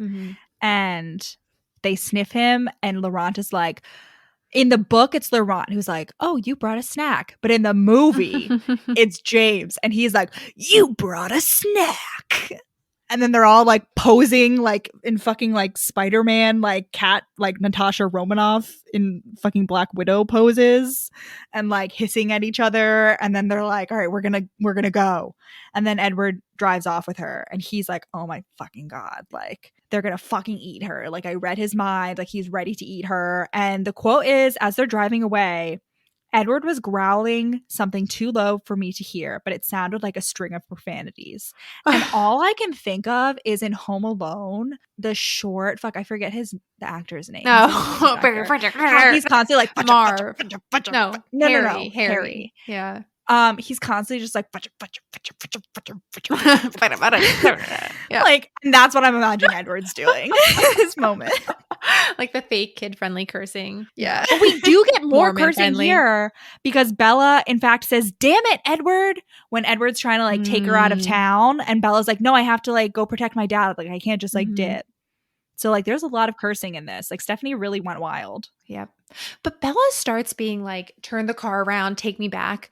Before it's even clear that her motivation is Charlie. Like I don't even think that's just like her gut reaction. She doesn't even like remember Charlie until Like I don't know. It's just another like wacky, like why, or you don't even understand what the situation is. Why are you demanding to turn around? Like she has no sense of self-preservation whatsoever, which is in fact an acknowledged core personality trait of Bella, is that she's like constantly ready to martyr herself. So they form this convoluted plan in which Bella's plan.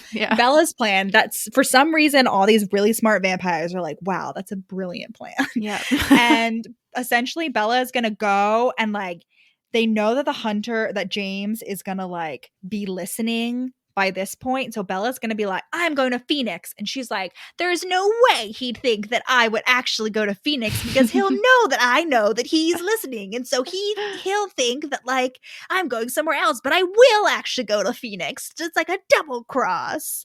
And then Edward's like, what the fuck are you gonna do in Phoenix? She's like, I'm old enough to get my own place. And I'm like, you're 17. Where in the United States are you able to rent an apartment? Right. What? Yeah. Like, what? Is she, I mean, what I would believe is that Bella secretly emancipated like years ago because she like, not because she wanted to like ditch Renee, but because she just like needed to like have the legal power to like do shit in order to keep them alive and like, and with a home, you know? So like, it's not a question of being old enough. It's a question of like having filed all her documents. So Bella like does this whole scene where she's like telling Charlie that she's leaving because it's not because of Edward, because again she has to get Edward off the hook.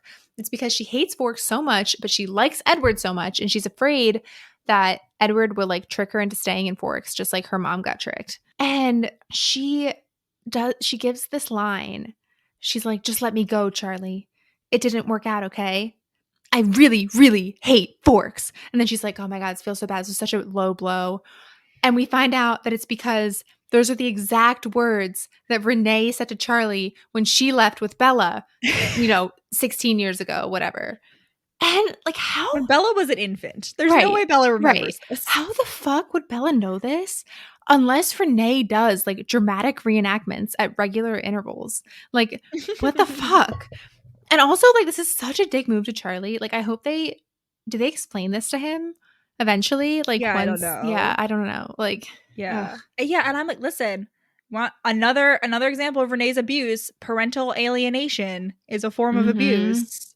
And it's common among divorced couples. So Renee sucks. But why would she tell Bella this? That only makes Renee look bad. You know what I mean? Like, I just feel like the constant, like, yes, I got out of the framing of like, I got out of Forks. Yeah. Like, screw that town. So they roll on back to the Cullens after breaking poor Charlie's heart. He does not deserve this. The Cullens have panic doors that they like roll over their glass windows. I don't know why they have them because I can't imagine. Cool as fuck. Right, but I can't imagine they would work against vampires. It's in case they have a pet. Oh yeah. True. And like if a human's coming, like they're fucking vampires. Like why do you need panic doors? Like I just don't understand why they have them. To not be maybe seen. They roll them up because they like have this house and they keep it there even when they leave. So maybe they like put them down so it doesn't get broken into like while they're gone. Except that's not true because in a deleted scene of the next book, Bella throws like a rock through their window and breaks it. So like they don't have the panic doors down.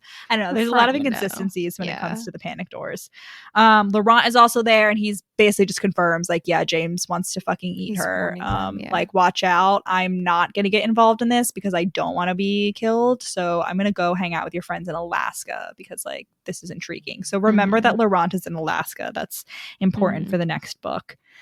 And then they're rolling out, they're all splitting up, like Edward, Carlisle, and like I don't know, Rosalie and Esme are like part of the hunting. Yeah, whatever. And then Bella goes with Alison Jasper to go like drive to Phoenix. But like Emmett picks up Bella at one point and the quote is, he tucked me like a football into his chest. So like once again we have being carried like a football being used. So Sally Thorne is a Twilight fan, confirmed. She's like, what is like a football but not a football?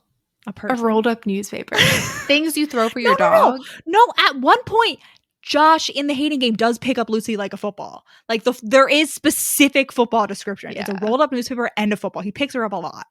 Also, right before this, Rosalie like lashes out and she's like, why the fuck would I help you? I'm so mad at you for bringing this girl into this. Like, why would I care about her? And Bella watches Edward nervously, knowing his temper, waiting like, God, okay.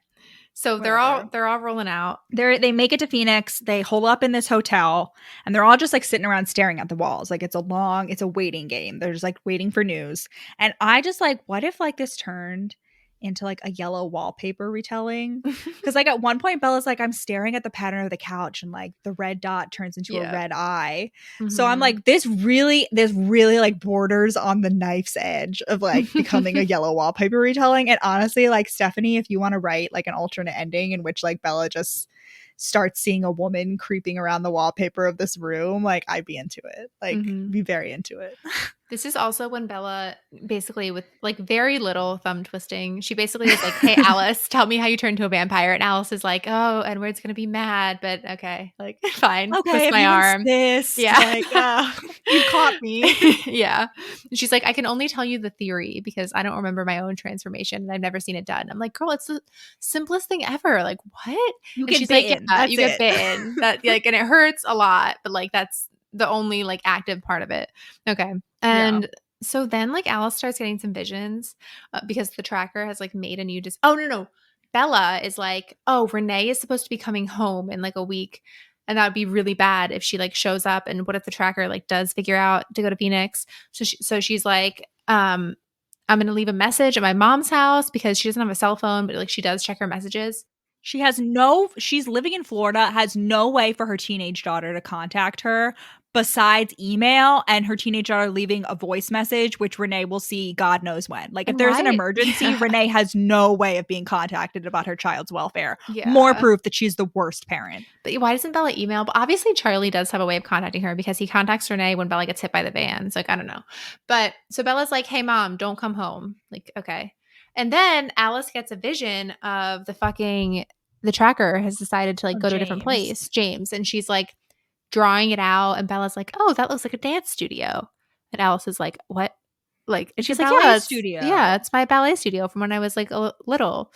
And I just don't understand how like Bella recognizes the fucking ballet studio from a drawing, but like Alice can't, like, who's seeing the literal place in her head can't be like, oh, it's a ballet studio. Like, I feel like ballet studios are very distinctive, even if like Alice never took ballet. Right. I feel like you know what a fucking ballet studio looks like. Yeah. And then she's like, I also see the tracker like with a VCR player, but it's too dark to tell like what that looks like. And then Bella gets a phone call to her cell phone. All that we hear on the phone is like, Bella, and it's Renee. And so Bella's like, okay, mom, like, let me calm you down. And it's actually James. And he's like, hey, Bella, dun, dun, I have your mom. Let me eat you or I will eat her. And Bella believes him and basically is like, okay, I'm dead. I'm going to die. She writes like an angsty farewell letter to Edward and for some reason asks Alice to deliver it. Like, I don't know how that works. To deliver to her mom. She says it's for her mom. And so like she knows like they're going to figure out it's obviously for Edward, like after Bella escapes. And she has to go. A few things I want to point out. Her ballet studio is on 58th and Cactus. And I would just like to like applaud Phoenix, Arizona for picking street names that are really on brand. Like, well done for naming your fucking street name in the middle of the desert, Cactus. Edward and the rest of the crew are flying to Phoenix to meet Bella. And I just like want like, vampires are super cold and don't have like any sort of body heat or heartbeat, and so I just want to know like how the fuck the Cullens like fly nowadays when they have the full body scans. Like, how do you get on a plane? They get pre-check, maybe. I just like don't understand. Yeah, I guess they like pay for pre-check, but I'm pretty sure you still have to go through something, a metal detector. I think it's definitely less. Like, yeah. Anyway, I'm just like curious, like, how do the Cullens fly? Right. I don't like, yeah, because they don't have any mind control. I don't know, whatever. Oh, I also just like love that Bella writes the angsty goodbye letter. I just like, I love a good like angsty love letter. I just really enjoy them. And we get to read it too. We know what's in it. And she's like, my love, don't avenge me. XOXO Bella. Also, might I say that Bella's original plan to tell Renee to not come home would only work with Renee. That would not work with any other parent. Your 17-year-old daughter has just absconded in the middle of the night, driven like, what is it, like 25 hours? Longer. And you're not gonna come home. Like, what? Yeah. Sure, honey. Like, and Bella doesn't have any sort of plan. She just is planning to tell Renee like, oh, don't come home. Right. And she, like, has every confidence that that will work. And, like, it Right. would, frankly, with Renee. So they go to the airport to, like, allegedly No, meet the it's rest of the exactly 25 Cullens. hours, actually. Sorry. Oh, well done. Yeah, they go to the airport to meet the rest of the Cullens, and Bella, like, she needs to ditch Alice and Jasper, and she knows she needs to ditch them before Edward shows up because she's like, if Edward shows up, like, there's no way I'm getting out of the way. So she goes to the bathroom, and she specifically goes to the bathroom on the 3rd floor in Terminal 4, which I have been to, like, on purpose, because I was in the Phoenix airport, and I was like, oh my God, we're in Terminal 4. And so I went out to the bathroom. And Bella, her escape relies on the fact that this bathroom allegedly has 2 exits, like one on each side. And so she goes in one exit and then she goes out the other exit and like starts running. There are not 2 exits in this bathroom. It's inaccurate. I'm like, Stephenie, you did so much research for all the other locations, and even in your own hometown, you didn't even see. Yeah. And like, no, this was post 9/11, so she wouldn't have been able to like get into the airport to double check easily Yeah, without a maybe ticket. Stephenie, listen, maybe when she was writing this, like, you know, maybe she's just never been in the airport. Wait, Or but no, maybe because they didn't go past security because they're waiting for the Cullens to come out. So this is like yeah. public airport area. Yeah. Sketch. Was it public when you went? Like what? I went to both airports. I peed before security and I peed after. That's the way it goes. Yeah. Maybe I don't know. Again, maybe this is set in the 80s actually. Like, you know. Yeah, I don't know. So you could do that shit. Also, everyone stares at Bella as she's running, which like, why would that ever happen in an airport unless you really are just like I You're don't just know. like flopping. Like, You know what I'm picturing? Is that Phoebe pug in Friends? Oh, Phoebe, I'm picturing the pug. Hello, my name is what's her name? Loca, and I'm a special pug. Yeah, that. I've never seen that video. Or, yeah, like, don't so the forget human version of that, or like Phoebe, how Phoebe runs in Friends. Oh, She's, like, like, that's Bella. Yeah. So Bella escapes somehow from a vampire who can see the future and 2 vampires who can like hear and see and smell everything. Like she gets away somehow. I guess Jasper just like feels so awkward about going to the girls' bathroom, but like she has such a head start. So he can't run. He can't like call attention to himself. Yeah, that's true. But he can definitely run faster than Bella and like still look like a human. Yeah. But so Bella hops into a cab and she throws him her sock full of money, which is like a common thing in like books. But like, does anyone actually keep a sock full of money? Like, is that a thing people do? Yeah, I don't know. Like maybe, but I was thinking it's like a common thing to just like throw all your money at someone and be like, is this enough? No, I specifically am wondering about the sock full of money. Please write in if you have ever kept a sock full of money. I would like to know. I just want to get like an idea of the sample size of people who have sockfuls of money. Because Renee never bought her a piggy bank. It's true. She spent all her money on the Victoria's Secret pajamas, and then just like every year for Christmas gets her a different pair of Victoria's Secret pajamas and nothing else. Yeah, so Bella finally meets James, and as she's heading to meet James, she's daydreaming about like Edward and like trying to go to her happy place. And meanwhile, you find out in Midnight Sun, Edward is on the fucking car chase, like this Fast and the Furious fucking car chase, which I want in a fucking, I wish this was in the movie. Like, oh my God. He's like, the way, it's like so convoluted. Like he's like driving and then like like going 90 down the highway, they like spy like a mom in an SUV, and they somehow like hop into the SUV and like drug the mom and leave her by the side of the highway and then steal her car, and like they switch cars like 5 times. It's insane. And like Bella is just like da da da da da da da da, like just sitting in her taxi, like with the elevator music playing, and Edward's like just like racing to save her. If that mom had a minivan, I guarantee she wouldn't have been drugged, and I guarantee she would have been able to she would have been like, buckle up. Yeah. And they would have gotten there like before like Bella even gets hurt. So Bella rolls up at the ballet studio. She realized she's been tricked. James has just been playing a recording of her mom, not her actual mom, which like whatever. And we've done the math on this. It would have been a recording from 1999. Like, how does that not sound? How does like, if not Bella, how does Alice not tell that that's like fake? I don't know. Yeah, but Bella specifically in this situation. She calls James specifically average looking. So very average looking. Which I just like, so vampires, like when you get turned into a vampire, it like really, it makes you super hot, right? We've talked about that in previous episodes. So I'm like, how ugly was James as a human if as a vampire he's average looking? Like, Jesus Christ, like what kind of butterface did James have? Like not even the vampire venom can like make him be hot, like even a little bit attractive. Oh my god. It's like so bland. Like Bella just really Bella's about to like get murdered by this man, but she's like has the time to roast him in her head. Like she's like, I'm not going down without a fight. James is also wearing a Canadian tuxedo, which for those of you not in the know, Canadian tuxedo is jeans and a jean shirt.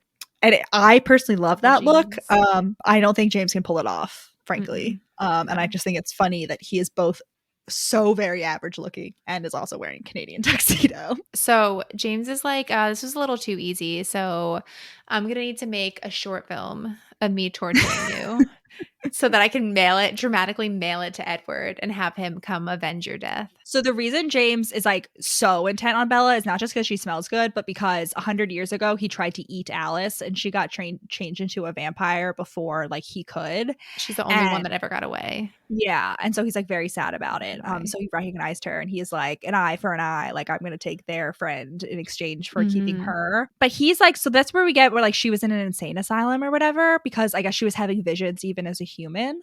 And again, see the Twilight short films for more details. And James is like 100 years earlier, she would have been burned at the stake for her visions. And Alice is in the insane asylum in like the 19-teens, 1920s. And I'm like, you're telling me that in the fucking Regency era, they would have burned her at the stake? What? What are you talking about, James? No. She also would have still been put in a horrible insane asylum. She would not have been fucking burned at the stake. Like, get out of here. Get out of town. Get out of town. So James commences his like dramatic routine, but he only manages to like kick her into the mirror and break her leg before she gets a cut and like starts bleeding, and he goes into a frenzy.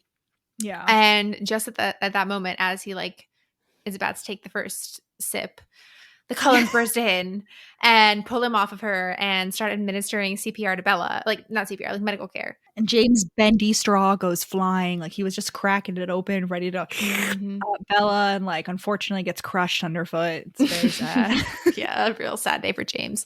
Victoria's watching from the bleachers, and it's like, fuck. So Bella's like, they're like, trying to stop the bleeding and like, fix up her leg and like head and whatever. And she's like, my hand is on fire. And she's like, it hurts. And they're like, it's okay. It's okay. And she's like, no, like I'm literally on fire. Like, what's going on? They're like, oh my God, he bit her. And Bella has to be kicking herself for this later. Like, why the fuck didn't I just chill? And then I would have been a vampire. And then the next like 3 books would not have had to happen. And Edward would have, like, his angst would have been headed off a little bit. But instead, Carlisle's like, it's your choice, Edward. For some reason, like, I guess this is really the coup de grace. This really proves that Edward does not have a single real medical degree, like past 1920, because Carlisle is the one with the most control. And he would have been the obvious choice to suck out the venom, but he's like, no, I have to like administer medical care. Or maybe Carlisle was like I have secretly to hoping that she would turn. The bleeding in her head, because if like she's gonna bleed out if like I don't. Yeah, like, but Edward could do that if he had a real medical degree. That's all I'm saying. Right. So Edward has to suck out the venom like you would with a snake, which is not a real thing. Okay, if you get bitten by a snake, don't waste time with that shit. Just like don't run. Try to like decrease. Yeah, and get to a hospital. Like that's Yeah. Don't sucking out the venom does not work. Do not attempt. Edward is not a real doctor. 0 out of 10 doctors would recommend sucking out the venom. Doesn't it work? Yeah. Well, because I think it just goes like there's no way to get all of it. Yeah. Yeah. It's like the apple. There's just back to the apple rattling around. Yeah. What? The apple? The little piece of apple that Edward eats. And it's like, does he hack it all up later? Like, okay. I thought he ate a piece of pizza. It's a pizza. Pizza. He takes a little nibble of pizza. Yeah, that's true. Why did I think apple? Whatever. Because of the cover. I just want to say that I really like your apple. The same way I was just like really into like the little tenderness of Edward after he saves her from Tyler's van before he starts being a dick again. I'm also very into like the tenderness of Edward like like this is like basically just like a sickbed scene, and like I really like sickbed scenes in general in romance, but like he's just like, Bella, like, sweetheart, are you like, oh my god, like, it's okay, like, I'm gonna help you. I just really, there's just something very tender about it. Like, you know, I'm like in these very small moments, I'm like, wow, Edward, look at you, you are a romance hero, not just a weird dick. He's a dick because he doesn't let Bella become a vampire.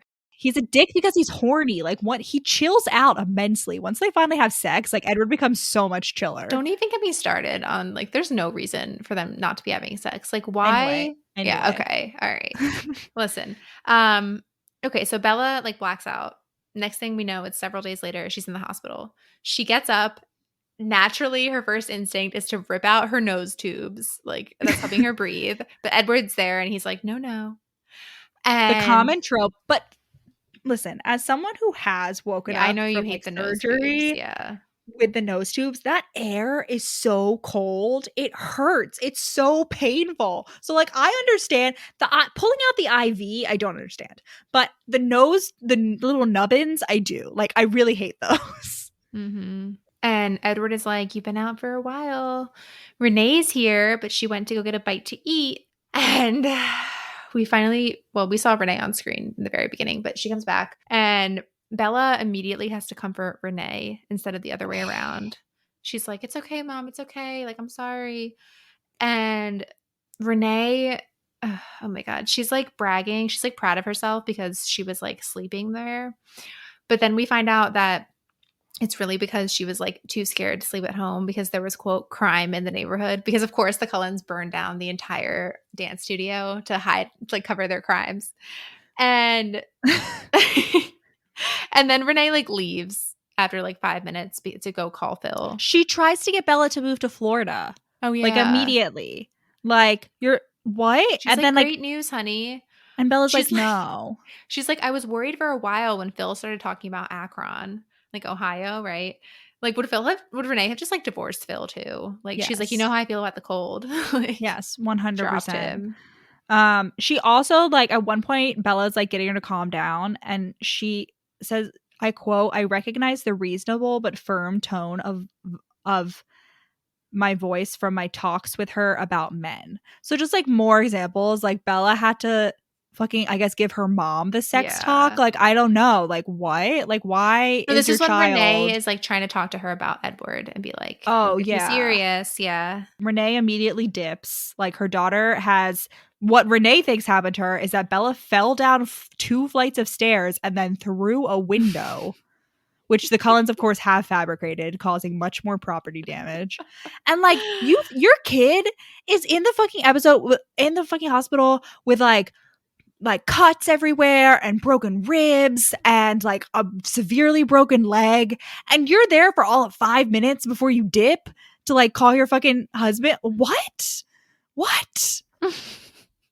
whatever. Just unbelievable. Edward fake wakes up again, and he has the audacity of Edward in this whole fucking scene. We find out from Midnight Sun that Renee also has like, Edward can like read her mind, and Renee, I guess, like has a power where like whatever she's thinking, like people around her want to like please her. Like, I forgot about that. No, yeah. I totally forgot about that. Yeah. And so like I honestly hate Renee, but I kind of want to see her get turned into a vampire, because like that's a power, like mind control. Yeah. That's what I was thinking. Why was I thinking about this earlier? Like, that'd be super. I was about to say it like 10 minutes ago when it would be super useful in like one specific situation.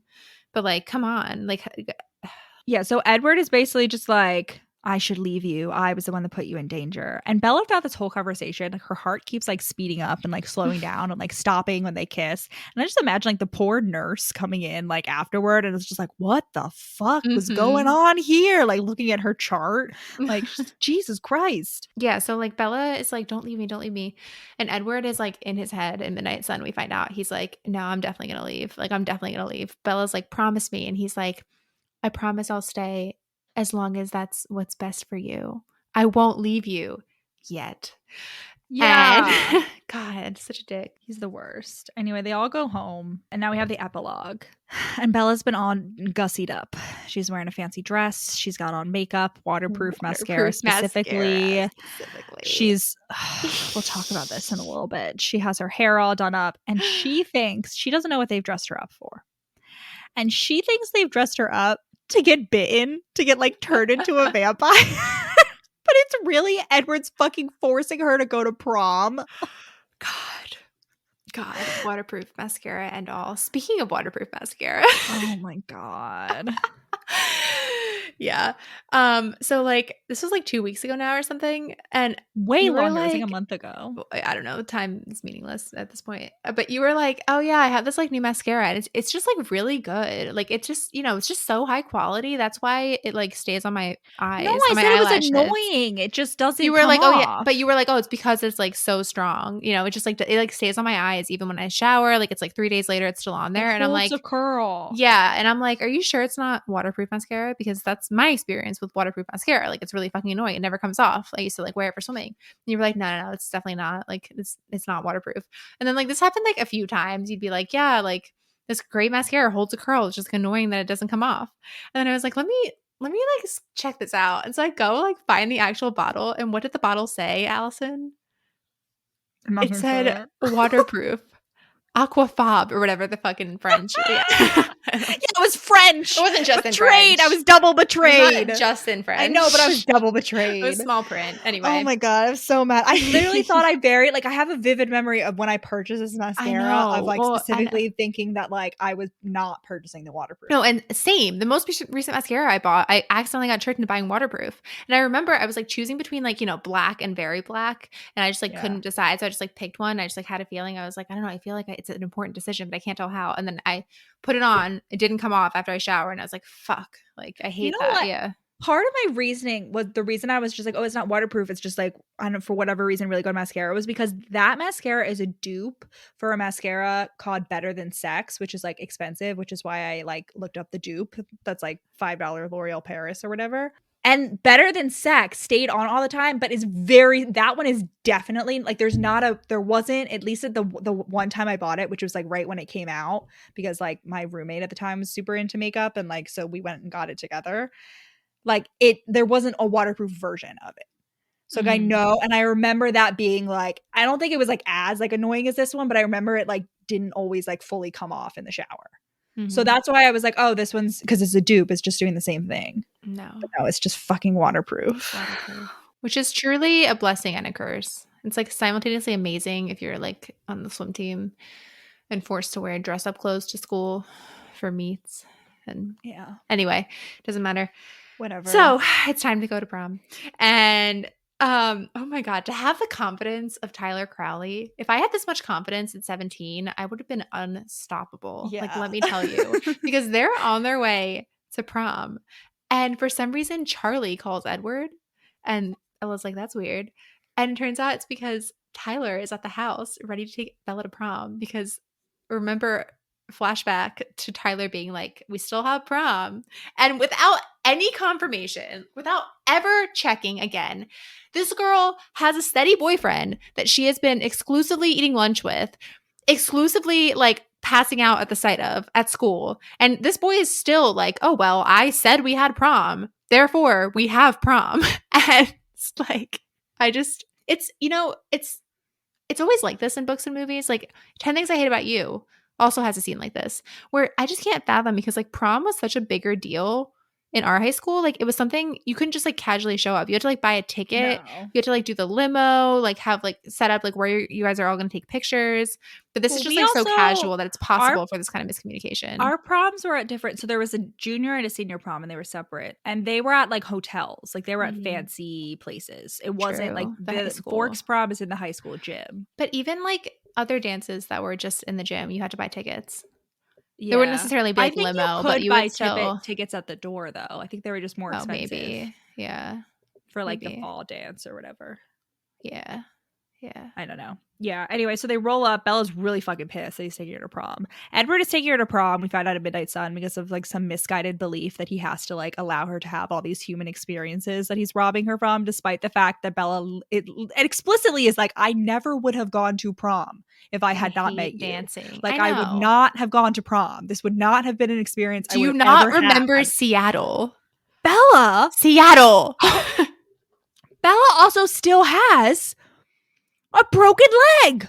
She's not even in a boot. She is still in a plaster cast. And this poor girl is being forced to walk around on her broken leg in her plaster cast. There is no crutches. She does not have a scooter. Edward, she's just limping along, not even in her walking boot. Like, oh my God. Fake medical degree Edward at it again, forcing his like injured girlfriend to walk on her fucking broken legs take like at least it's like 2 months like minimum to heal. And you can only start like walking on it in a boot after like minimum a month. But something we didn't mention from Midnight Sun is that her broken leg was a clean break. So according to the doctor, that'll make it heal faster.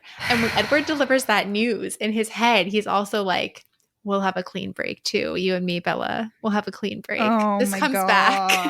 back. Horrible. But as well as wearing the fucking boot, Bella's wearing a single heel, which is also like she's clumsy and she has a fucking broken leg and you're making this poor girl wear heels. Like she's going to already be limping because she's has a broken leg and now she's going to be extra limping because she's in heels.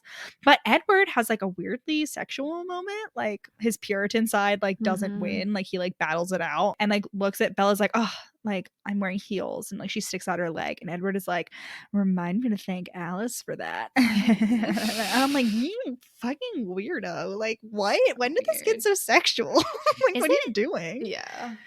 It feels very sexual, like way too sexual for this pure book. For like the fact that like they have literally one or both of them has passed out and or run away each and every time they've kissed before now. Is it inherently embarrassing to go to formal events with a cast? Because this is something it is. Okay. Because this is something I went to like a formal event in college and one of my friends, there was like a girl with like a sprained wrist or something, or like her wrist was in a cast. And my friend was like, oh my gosh, I can't believe she came here with that. Like that's so embarrassing. Like she would come and like wear that. I'm like, girl, I was like, she can't remove it. Like, what are you talking about? But now I have this like weird like insecurity. I've never had a cast, but for some reason I'm like, is this true? Like, cause I always just assume that like other people are right. You know, like I went with like weird like social things like that. Like I've never like, you know, I just had to like pick up, and I've never had anyone else like address this to me. So I have no like counteracting like rules to follow.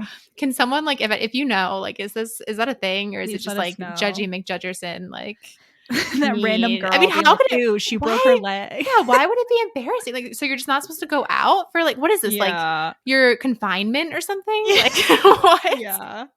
Jacob shows up. He got paid $20 by his dad, who was going to buy him his like last remaining car part to go basically tell Bella to break up with Edward and also be like tell her that like the tribe is watching. And Jacob is just so sweet and like nice and like chill in this book. Like he definitely already has a crush on Bella, but he's like not weird about it. No. And why can't Jacob continue to be like this the rest of the books? Why did you have to turn into the worst? Like you think Edward is bad, babes? Like Jacob he's like, oh, I'm bigger, I'm better, I'm too much for Mr. Incredible.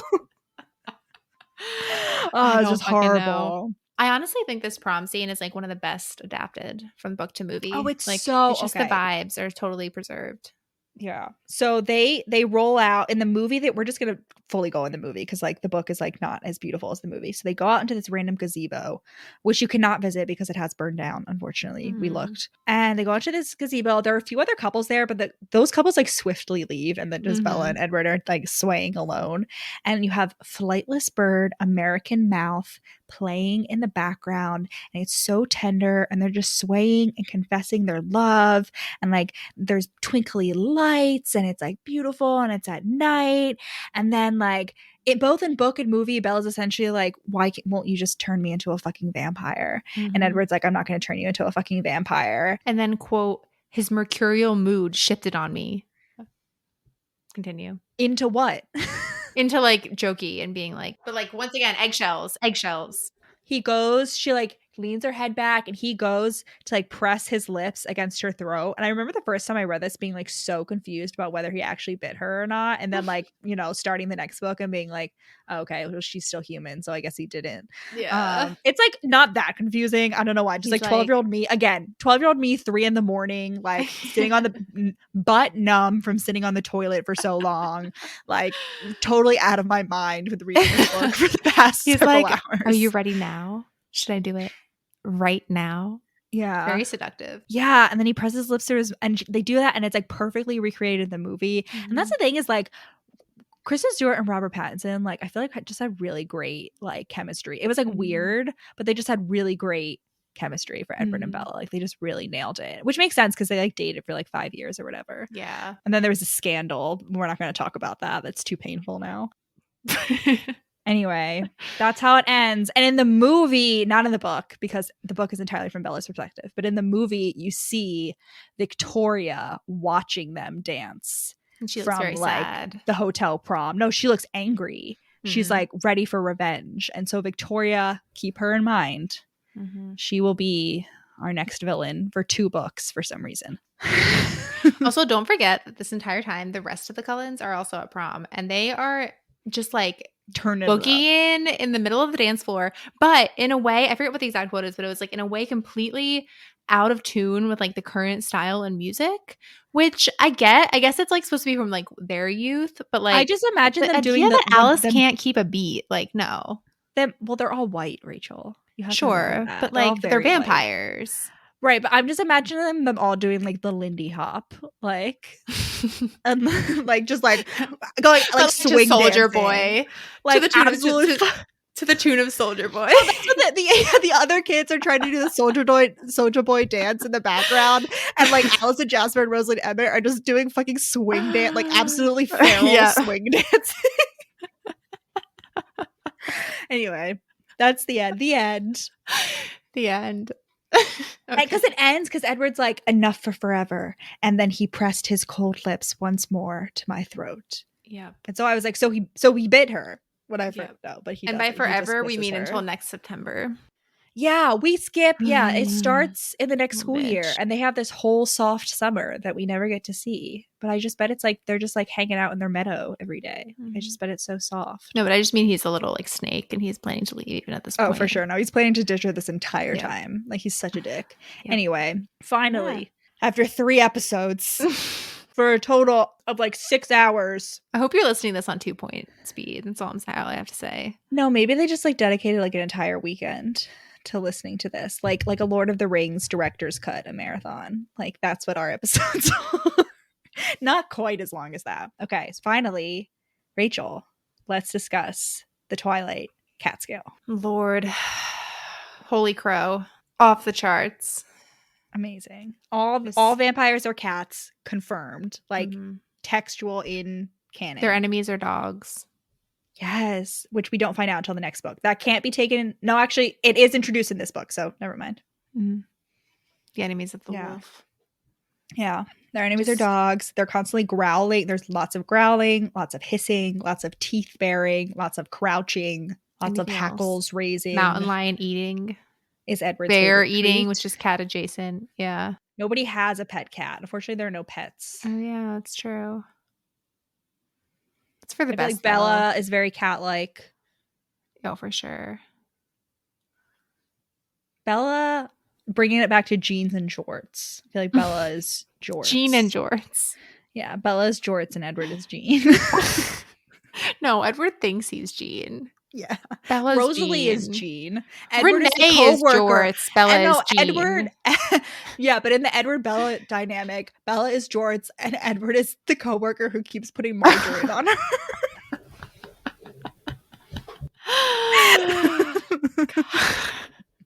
Keeps buttering Jorts. No, because that would imply that he wants her to be self-sufficient eventually. But like, no. No, he's slathering his up so that she has more flavor when he eats. He thinks he knows better. Yeah. All right. 3, 2, 1, 10. 8. I just feel like there wasn't, you know what I mean? Like the cats were isolated. Like it was just the vampires who were cat-like, whereas like it wasn't like the cats were like spread across the whole book, like multiple cat characters, multiple like cat energy. Anyway, Catskill 9 for Twilight. Where can they find us, Alison? You can find us on Instagram, TikTok, and Facebook at We Read It One Night, and on Twitter at We Read It Podcast. You can also email us, wereaditonenight@gmail.com. We provided many prompts during this episode, so please answer them and email us to them. And also participate in the polls that we will be releasing for the Twilight Saga Part 3. And also please rate us and review us and subscribe and follow wherever you listen, so that good algorithm can bump us up. Godspeed, comrades. Godspeed.